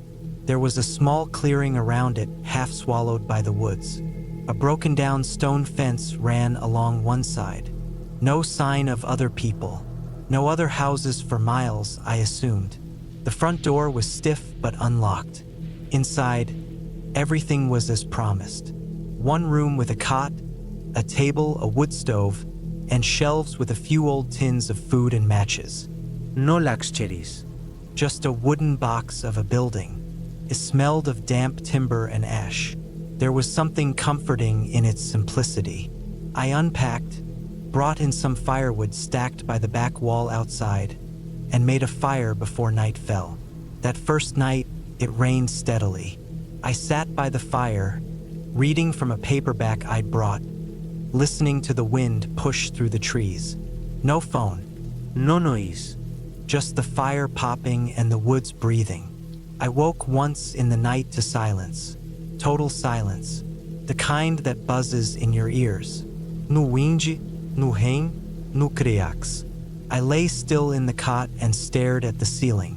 For no reason I could name, I felt like something was near, like something had stepped into the clearing outside. But I didn't hear anything. I didn't move. Eventually, I fell asleep again. The next morning, I walked into the forest. There was no real trail, but the ground was soft enough to walk on. I made my way past ferns and dead leaves, climbing over wet stones and ducking under branches. After about 40 minutes of walking, I found an old stone wall mostly hidden by growth.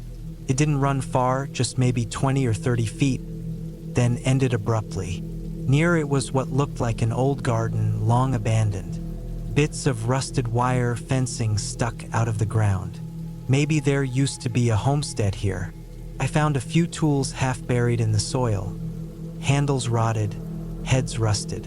The place had a strange stillness to it. Not threatening, just untouched. But I couldn't shake the feeling that someone had been there not long before me. The weeds weren't crushed, but the way some stones had been moved didn't look entirely random. Back at the cabin, I made a fire and boiled water for tea. I wrote a few thoughts in a notebook. I didn't think much about the garden again until later that evening when I saw the woman. It was just before sunset. I was out behind the cabin, gathering more kindling from the edge of the woods. I turned around to walk back, and that's when I saw her. She was standing in the clearing, halfway between the cabin and the trees, facing me directly. She wasn't close, maybe 30 or 40 feet away, but she was still, very still, wearing a long, dull gray coat that hung past her knees. Her hair was shoulder length, black or very dark brown, and it looked like it hadn't been washed in a long time. Her face was pale, hard to make out in the dim light. Her posture was stiff, arms straight down, feet together. She didn't move, didn't wave or speak, just stood there like a wax figure. I froze. I stared at her for a long time, maybe a full minute. I didn't move either, just stared. Then I blinked, and she was gone. Not like she vanished, just she wasn't there anymore. No sound of leaves, no footsteps. I ran up to where she had been standing. Nothing, not even a footprint. The ground was damp enough that I should have seen something. I circled the clearing, checked behind the trees. Nothing. I told myself I'd imagined it. Maybe I was just jumpy from the isolation. Maybe it was a trick of the light. But it didn't feel like that. That night, I didn't sleep well. I kept the fire going and lay fully clothed under the blankets. Every time I closed my eyes, I saw her face, or rather, the lack of detail in her face, like I couldn't properly remember it, even though I'd looked right at her. The next morning, I went to check around the area again. No sign of anyone. No footprints, no broken branches. I checked down the dirt road, thinking maybe someone had walked up the track. But again, nothing. And the road was soft enough to leave prints if someone had passed. That afternoon, I walked back to the old garden and found something that hadn't been there before. A small wooden figure. It was placed upright on one of the mossy stones of the wall, about 6 inches tall, carved roughly from a stick. It had no arms or face, just a long body and a kind of head. It was old. The edges were worn, but the moss under it had clearly been disturbed. I picked it up. It was damp, cold, smelled like rot. I turned it in my hand and saw something scratched into the back of it. Just 3 letters, deeply gouged into the wood. EVA. I dropped it. I don't know why, but the name made my stomach tighten. I backed away from it and left the clearing. Back at the cabin, I shut and barred the door. It was still afternoon, but the light was fading already. I packed my things. I didn't even care that I'd paid for 4 nights. I was going to leave first thing in the morning. That evening, just before sunset, I heard something on the roof. Not a bird, heavier, something walking slowly across the shingles. I stood by the door with the hatchet I'd used for firewood in my hand. I didn't dare go outside. It was already dark, and the woods were dense. I heard the slow thud of footsteps over the ceiling. Then silence. No footsteps away, just silence again. I waited hours before I dared to sleep, and even then I didn't really sleep. Just closed my eyes and listened. When morning came, I stepped outside. Everything looked normal. No footprints on the ground around the cabin. Nothing out of place. But when I turned the corner toward the back of the cabin, I saw something carved into the wall. The same 3 letters. EVA carved deep into the timber in shaky, ragged lines. It hadn't been there when I arrived. I was sure of it. That was it for me. I got in my car and left. I didn't even look back. I drove 5 miles before I got phone reception. As soon as I did, I pulled over and looked up the name of the cabin and the nearby land. After some digging through local listings and records, I found something. There had been a woman who lived alone in a small house not far from where the cabin now stood. Her name was Eva Howard. She'd gone missing in the 1980s. Her house burned down a few years after her disappearance. The police found no trace of her. Locals said she'd been strange, kept to herself, always in the woods. Some thought she'd wandered off and died. Others thought she'd run away. Nothing was ever found. That old garden and stone wall I saw, that was the edge of where her house used to be. I don't know who I saw. I don't believe in ghosts. I never have. But something about that woman, her silence, her stillness, her being there and then not there, the carving in the wood, something about it wasn't right. It wasn't imagination. And if it was some local woman playing a sick game, I don't understand why she'd go to such lengths. I never went back to that area. Never even drove near Northumberland again. I moved 2 months later south to Bristol, closer to family. I still don't talk about it much. But sometimes I wake up in the night and think I hear something on the roof. A slow, steady step. Then nothing. Just silence.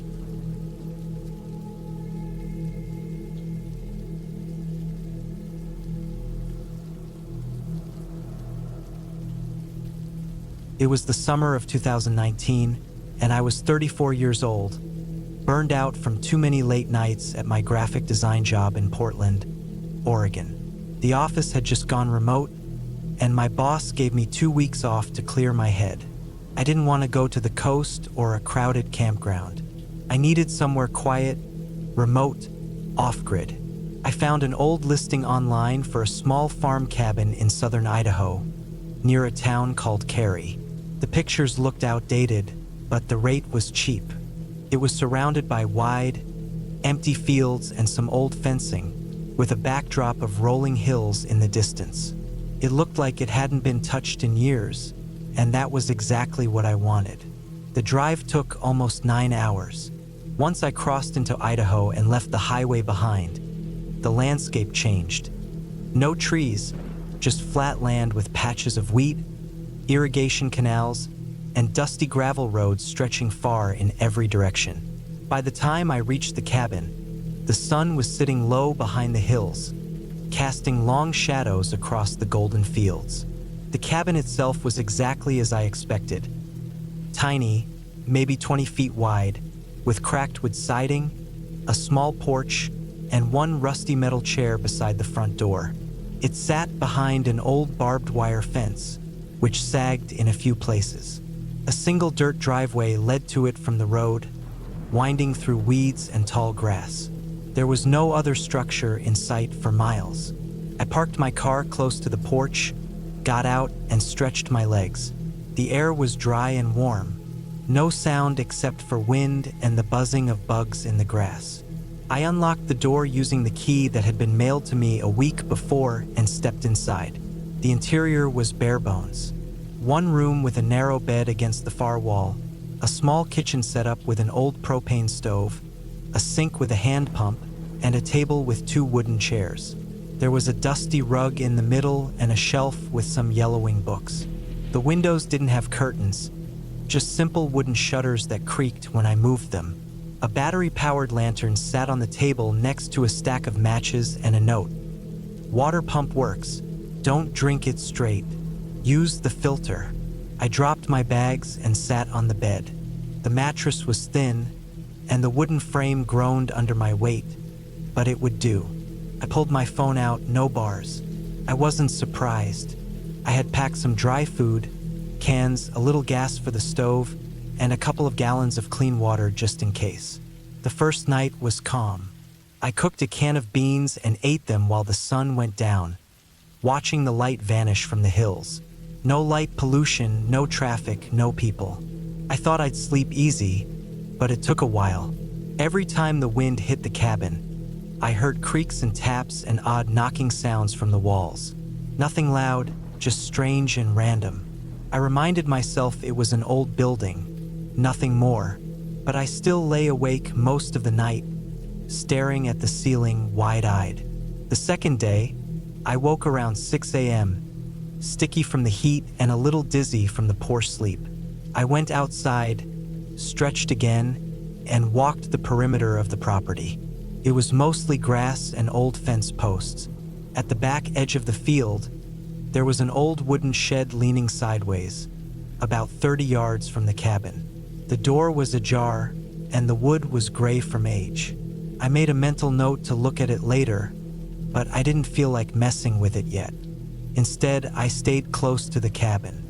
I drew in my sketchbook, read a few chapters of an old paperback I found inside, and took a nap in the late afternoon. When I woke, I heard something outside. It was faint, like the sound of a stick cracking. I sat still on the bed, listening. Nothing followed it. No footsteps. Just the wind again. Maybe it had been a branch or a bird hopping through the grass. That night, the sounds came back, but this time they were sharper, more deliberate. At around 2 a.m., I heard what I thought was movement outside the cabin. Not the wind, something heavier. I stayed perfectly still. I didn't have a weapon, just a cheap folding knife in my backpack. I thought about grabbing it, but I couldn't move. I just listened. I heard a soft scrape along the wall, then silence. I waited. 15 minutes. Nothing else. I told myself it was a raccoon or a deer brushing against the siding. The next morning, I walked around the cabin, checking the walls. On the far side, I saw something in the dirt. A mark. A long, curved line, as if someone had dragged something across the ground. It was about 3 feet long and only faintly visible, leading away toward the field. I stared at it for a while, then shook my head and walked away. Later that day, I finally walked out to the old shed. The door was half-rotted and barely hanging on. Inside, there were old tools, broken rakes, a rusted scythe, a shovel with a cracked handle. The floor was covered in dust and leaves, and in the corner, I saw a few old animal bones. Maybe a dead raccoon or something larger. I didn't look too close. There were also some cans on a shelf, empty and rusted. I left everything untouched. I was getting uneasy. I had been there 3 nights now, and the quiet was starting to feel more like isolation. I kept thinking I was being watched.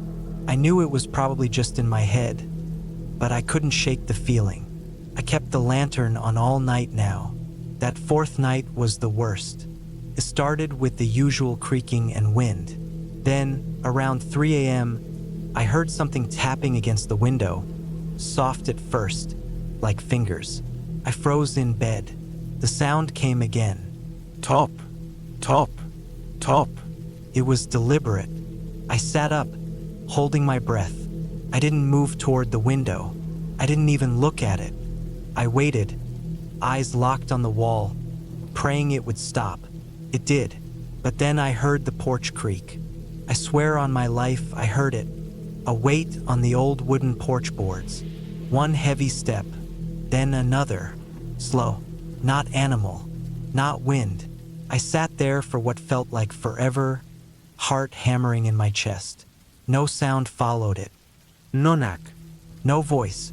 Just stillness. Eventually, As the first light of dawn crept in, I got the courage to move. I grabbed my knife and stepped outside. The porch was empty. The fields were quiet. But when I looked at the dirt below the steps, I saw footprints. Bare ones. Human. Nos shoes. Just 5 toes, deep impressions in the dry dirt. Heading off around the side of the cabin. That was it. I was done. I packed everything fast, threw my bag into the back seat, slammed the door, and didn't even bother with the trash. I drove off that dirt driveway without looking back. I didn't stop until I reached the highway. Back in Portland, I tried to forget about it, but it stuck with me. For weeks, every time I heard a noise outside my apartment, I jumped. I kept checking my locks, kept a knife by my bed, and couldn't sleep with the lights off. A few months later, curiosity got the better of me. I looked up the land on a public records site. The listing was gone. The owner, a man named Jared Broomhall, had died in 2002. There was no updated record since then. Nothing about anyone maintaining the place or renting it. I tried to find the listing again, but it was gone too. I searched through my emails. Nothing. No confirmation email. No receipt. Nothing. It was like it had vanished, like it never existed. But I know what I saw. I know what I heard, and I'll never go back out there again. Ever.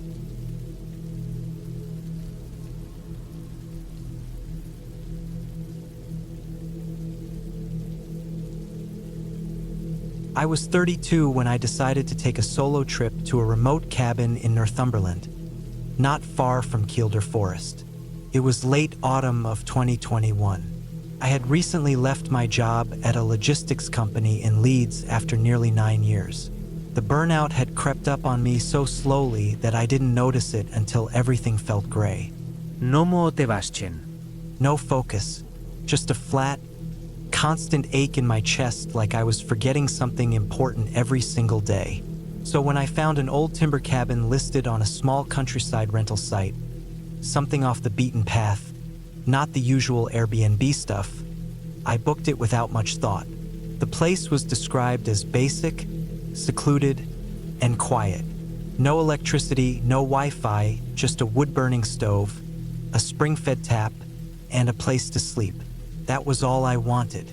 I drove up from Leeds on a Thursday morning. The weather was damp and misty, as it usually is in that part of the country. The roads narrowed the further north I went. B roads became single lanes flanked by hedgerows, then gravel paths, and finally a rutted dirt track that snaked through thick, soggy woodland. The cabin came into view after a mile of slow crawling in first gear. It sat just off the track, tucked between tall pine trees and backed by a steep incline of mossy rock and brush. It looked weathered, but not abandoned. There was a small clearing around it, half swallowed by the woods. A broken-down stone fence ran along one side. No sign of other people. No other houses for miles, I assumed. The front door was stiff but unlocked. Inside, everything was as promised. One room with a cot, a table, a wood stove, and shelves with a few old tins of food and matches. No luxuries. Just a wooden box of a building. It smelled of damp timber and ash. There was something comforting in its simplicity. I unpacked, brought in some firewood stacked by the back wall outside, and made a fire before night fell. That first night, it rained steadily. I sat by the fire, reading from a paperback I'd brought, listening to the wind push through the trees. No phone. No noise. Just the fire popping and the woods breathing. I woke once in the night to silence. Total silence. The kind that buzzes in your ears. No wind, no rain, no criax. I lay still in the cot and stared at the ceiling. For no reason I could name, I felt like something was near, like something had stepped into the clearing outside. But I didn't hear anything. I didn't move. Eventually, I fell asleep again. The next morning, I walked into the forest. There was no real trail, but the ground was soft enough to walk on. I made my way past ferns and dead leaves, climbing over wet stones and ducking under branches. After about 40 minutes of walking, I found an old stone wall mostly hidden by growth. It didn't run far, just maybe 20 or 30 feet, then ended abruptly. Near it was what looked like an old garden, long abandoned. Bits of rusted wire fencing stuck out of the ground. Maybe there used to be a homestead here. I found a few tools half buried in the soil. Handles rotted, heads rusted. The place had a strange stillness to it. Not threatening, just untouched. But I couldn't shake the feeling that someone had been there not long before me. The weeds weren't crushed, but the way some stones had been moved didn't look entirely random. Back at the cabin, I made a fire and boiled water for tea. I wrote a few thoughts in a notebook. I didn't think much about the garden again until later that evening when I saw the woman. It was just before sunset. I was out behind the cabin, gathering more kindling from the edge of the woods. I turned around to walk back, and that's when I saw her. She was standing in the clearing, halfway between the cabin and the trees, facing me directly.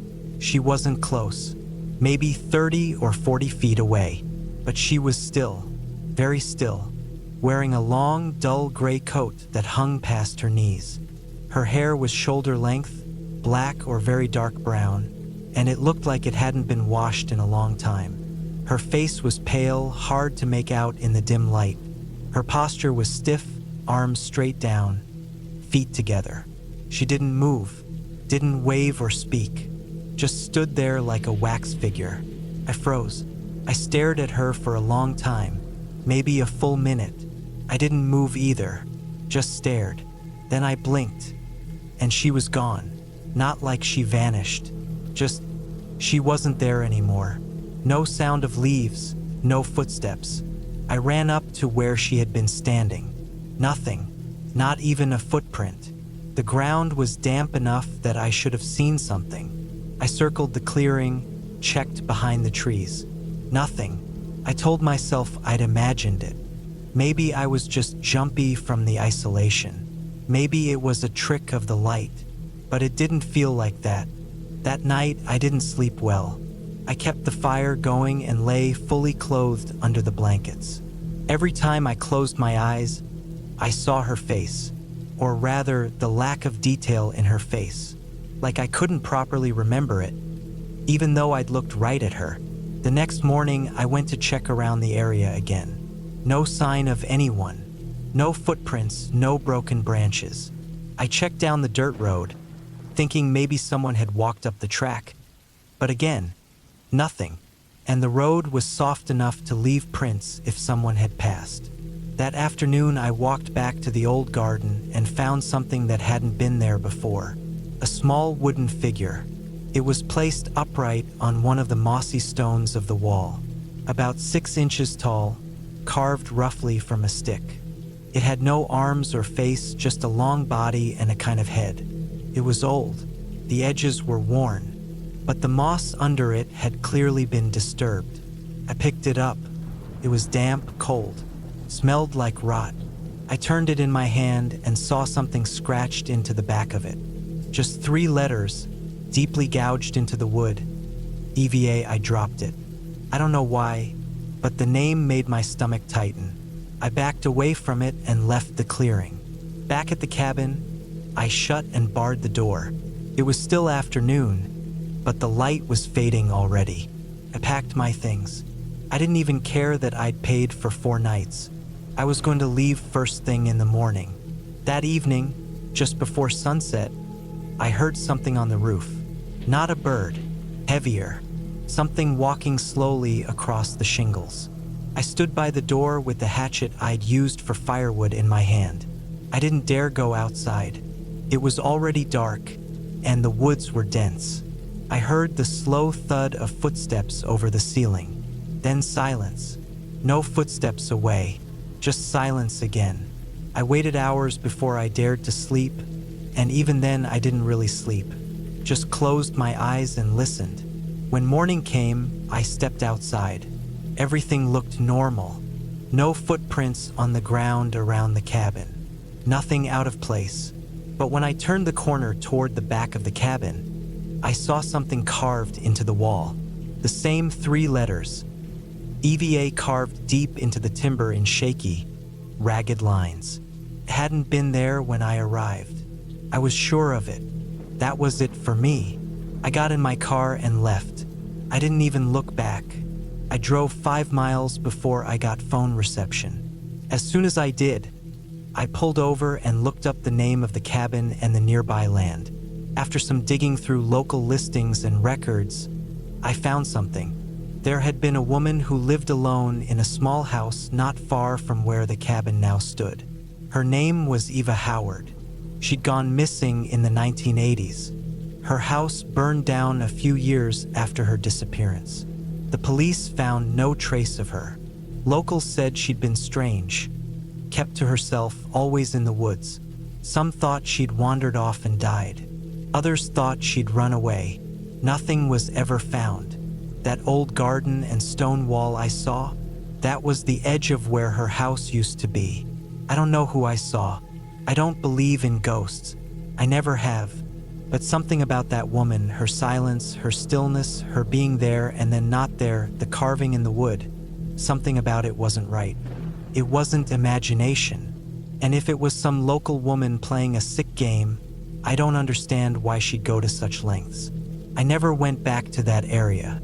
Never even drove near Northumberland again. I moved 2 months later south to Bristol, closer to family. I still don't talk about it much, but sometimes I wake up in the night and think I hear something on the roof. A slow, steady step, then nothing, just silence.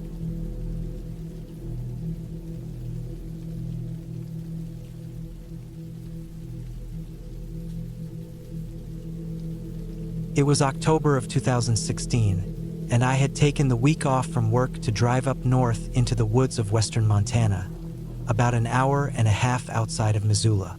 The hunting season had just started a few days earlier, and I needed the break. I'd been working 16-hour days as a welder in Helena for months, and between the overtime and the noise and the pressure, I was burned out. The idea was simple: get off the grid, spend some days in a small hunting cabin my uncle used to own, and hopefully bag a deer while I was at it. The cabin was an old, one-room thing tucked behind a slope of lodgepole pines, maybe a mile from a dirt road that itself branched off from a barely maintained Forest Service route. It hadn't been used in a while, but I had keys, and I knew there was still a cot, a stove, and enough room to get by. No cell signal. No neighbors. That's how I wanted it. I arrived there late morning after a long, bumpy ride and hiked in with a heavy pack, rifle slung over my shoulder.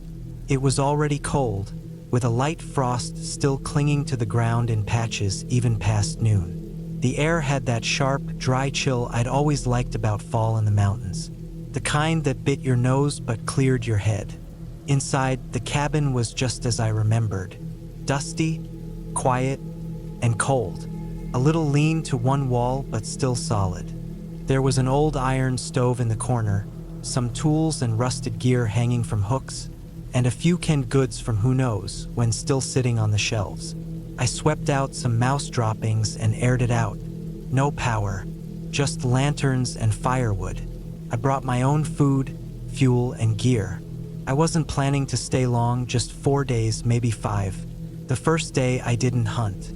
I just settled in. I checked the area for signs, found a few faint game trails behind the ridge, and marked a small clearing about 300 yards west where I saw a good number of prints. I set up there the next morning before sunrise. Nothing showed. Day 2, I did the same. Sat in the cold for hours. Heard some rustling once but saw nothing.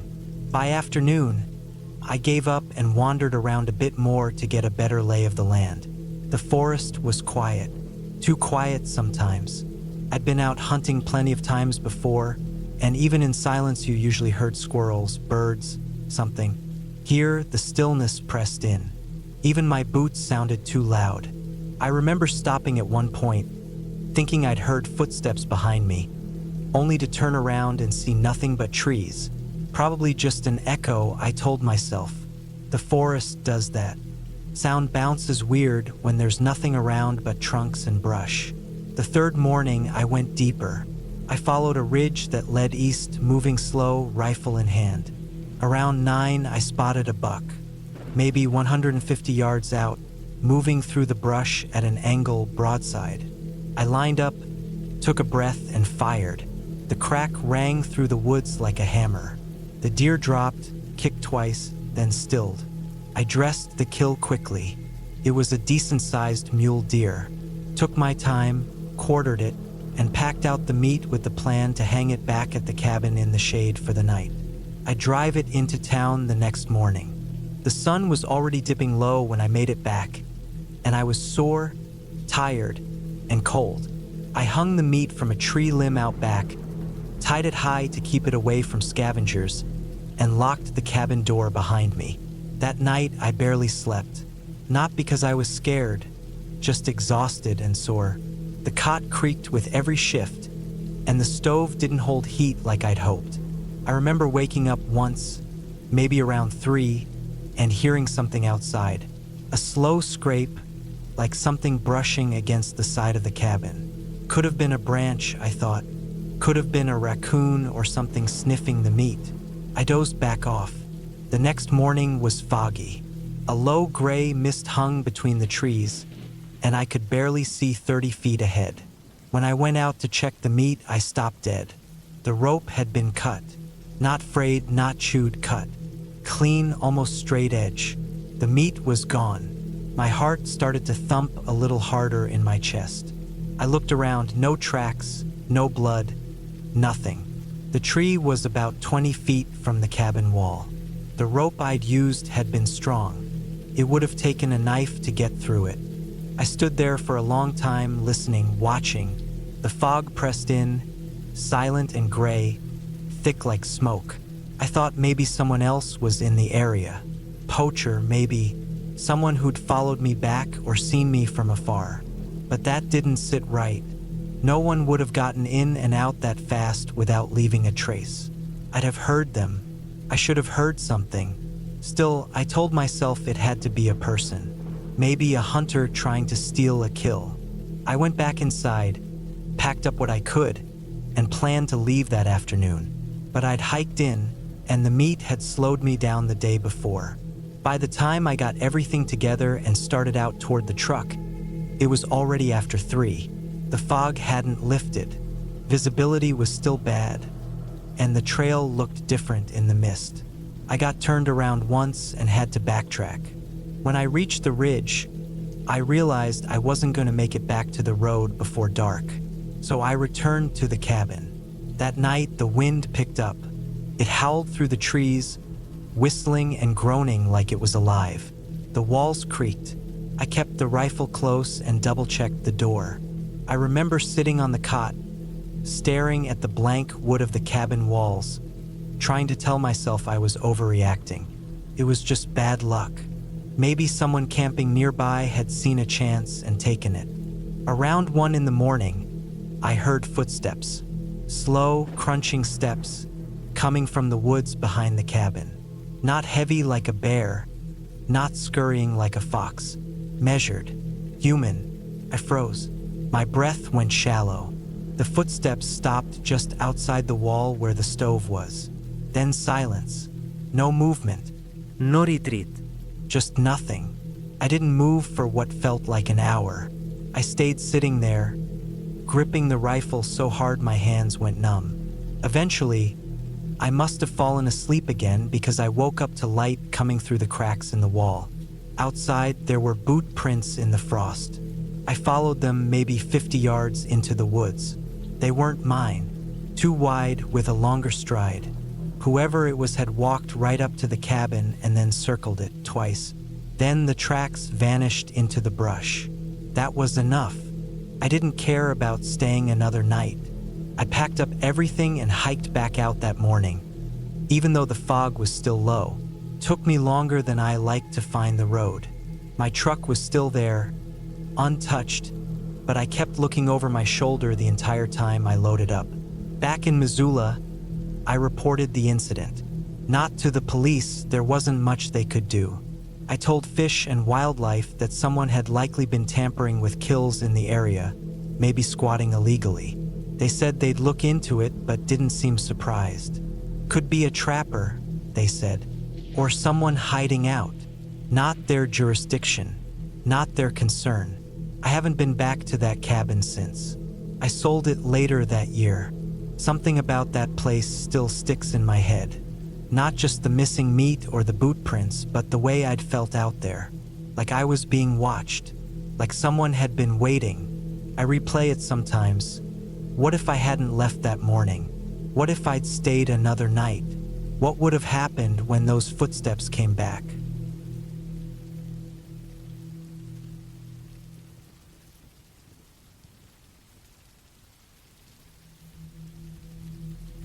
It was the summer of 2016 when I decided to get away from everything for a while. I was 34 then, working long hours at a warehouse outside Birmingham, Alabama. My job wasn't terrible, but it wore me down. I had just gotten out of a rough patch with someone I had been seeing for 2 years. It ended cold, without closure, and I found myself going through the days without really feeling much. I wanted space, silence, and maybe a little discomfort, something different. I figured a few nights away from people, traffic, and phone signals would help clear my head. I didn't want to go somewhere touristy or scenic either. I wasn't looking for beauty. I just wanted to be alone. A guy I worked with told me about an old hunting cabin his cousin used to use a lot in the early 2000s. Said it was quiet, isolated, and sitting near an abandoned church cemetery about 30 miles west of Demopolis. Most people in the area didn't go near it anymore. Not because it was haunted or anything like that, just because there was nothing out there worth visiting.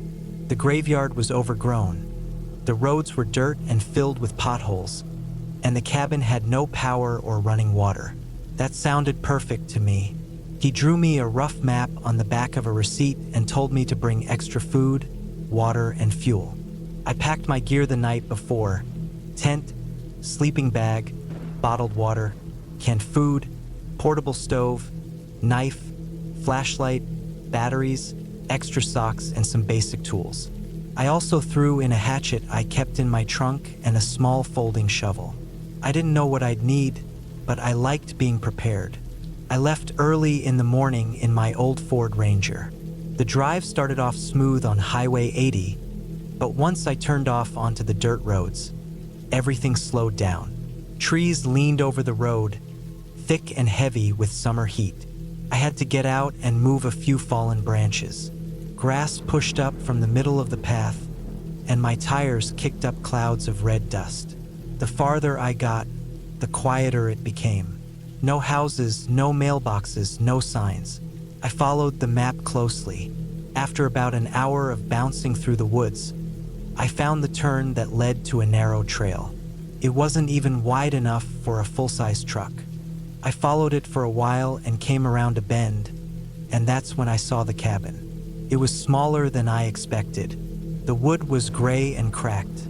A few of the boards on the porch were missing. The windows had no glass, just dark, empty squares. There was an old metal chair on the porch that looked like it hadn't been sat on in years. To the right of the cabin, maybe 100 yards down, was the graveyard. The church that used to be there had burned down sometime in the 80s, according to the guy who told me about it.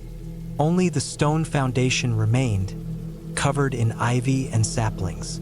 The graveyard stretched behind it, uneven rows of crooked headstones poking out from weeds and thick grass. I parked the truck and killed the engine. Everything went silent. I could hear insects buzzing and the wind brushing through the pine trees. I sat there for a moment, just listening. Then I stepped out, stretched my legs, and walked up to the cabin. It didn't look like it was going to fall apart, but it didn't exactly feel safe either. I pushed the door open. It creaked but didn't resist, and stepped inside. The air smelled like dirt and dry wood. The floor was dusty but solid. There was an old cot in one corner with a torn sleeping bag on it, a metal table with a rusted stove, and a wooden shelf with a couple of dented pots. Someone had left a bucket in the corner and a lantern with no fuel. I didn't plan on sleeping inside. I pitched my tent just off the porch, where the ground was level and mostly clear of sticks and roots. I set up camp, laid out my supplies, and boiled some water for coffee. The first day went by slow. I hiked a bit around the area, checked out the graveyard. Some of the graves were from the 1800s. The names were hard to read. Some markers were just stones with no writing. A few had cracked or fallen over completely. The ground felt uneven, like the soil had shifted over time. I didn't get a creepy feeling, though.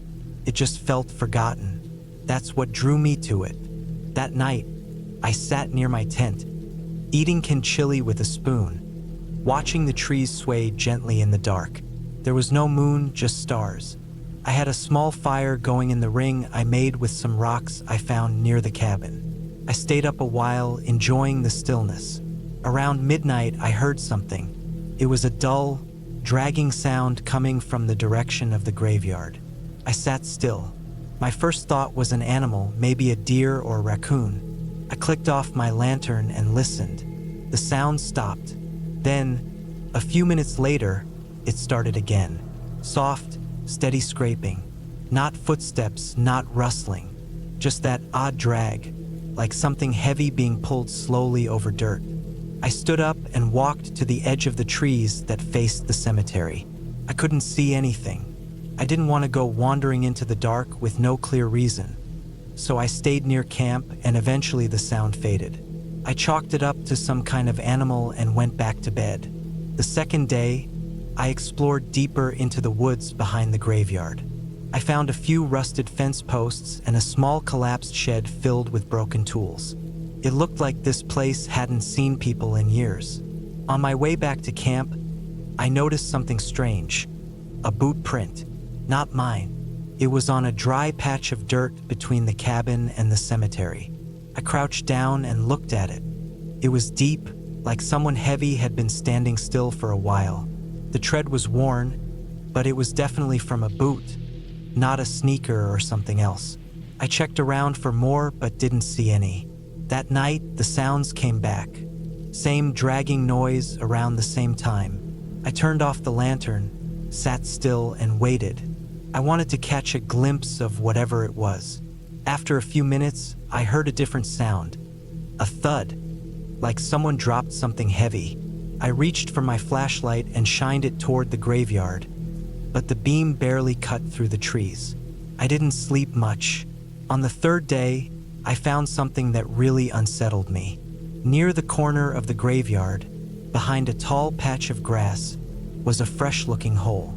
It wasn't wide, but it looked like someone had started digging. The soil was loose, piled neatly beside it. No animal does that. It looked human-made. I stood there a long time, just staring at it. It wasn't deep, maybe knee-height, but it was recent. I walked back to the cabin fast, got my shovel, and went back to the hole. I filled it in completely. Then I packed some of my things into the truck. I wasn't ready to leave, but I didn't want to ignore what I saw. Something about it felt off, like I was being watched. That night, I didn't light a fire. I kept my flashlight ready and stayed in the tent with the flap open. Around midnight, the dragging sound returned. Closer this time. Then it stopped suddenly. No wind. No bugs. Just dead silence. Then I heard footsteps. Actual footsteps. I grabbed my hatchet and crouched inside the tent, heart pounding. The footsteps moved slowly around the cabin. One step, two, pause, another. I held my breath and waited, barely moving. They circled once, then faded away. I didn't sleep at all. The first light, I packed up everything fast. I didn't even bother rolling the tent properly. I just threw it in the truck bed. I made sure nothing was left behind. As I turned the key in the ignition, I noticed something on the porch. A small pile of dirt, fresh, right in the middle of the porch, like someone had scooped it from the ground and left it there for me to see.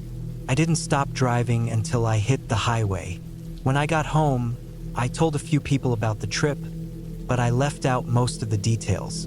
I didn't want it to sound crazy. I looked up the area a few days later.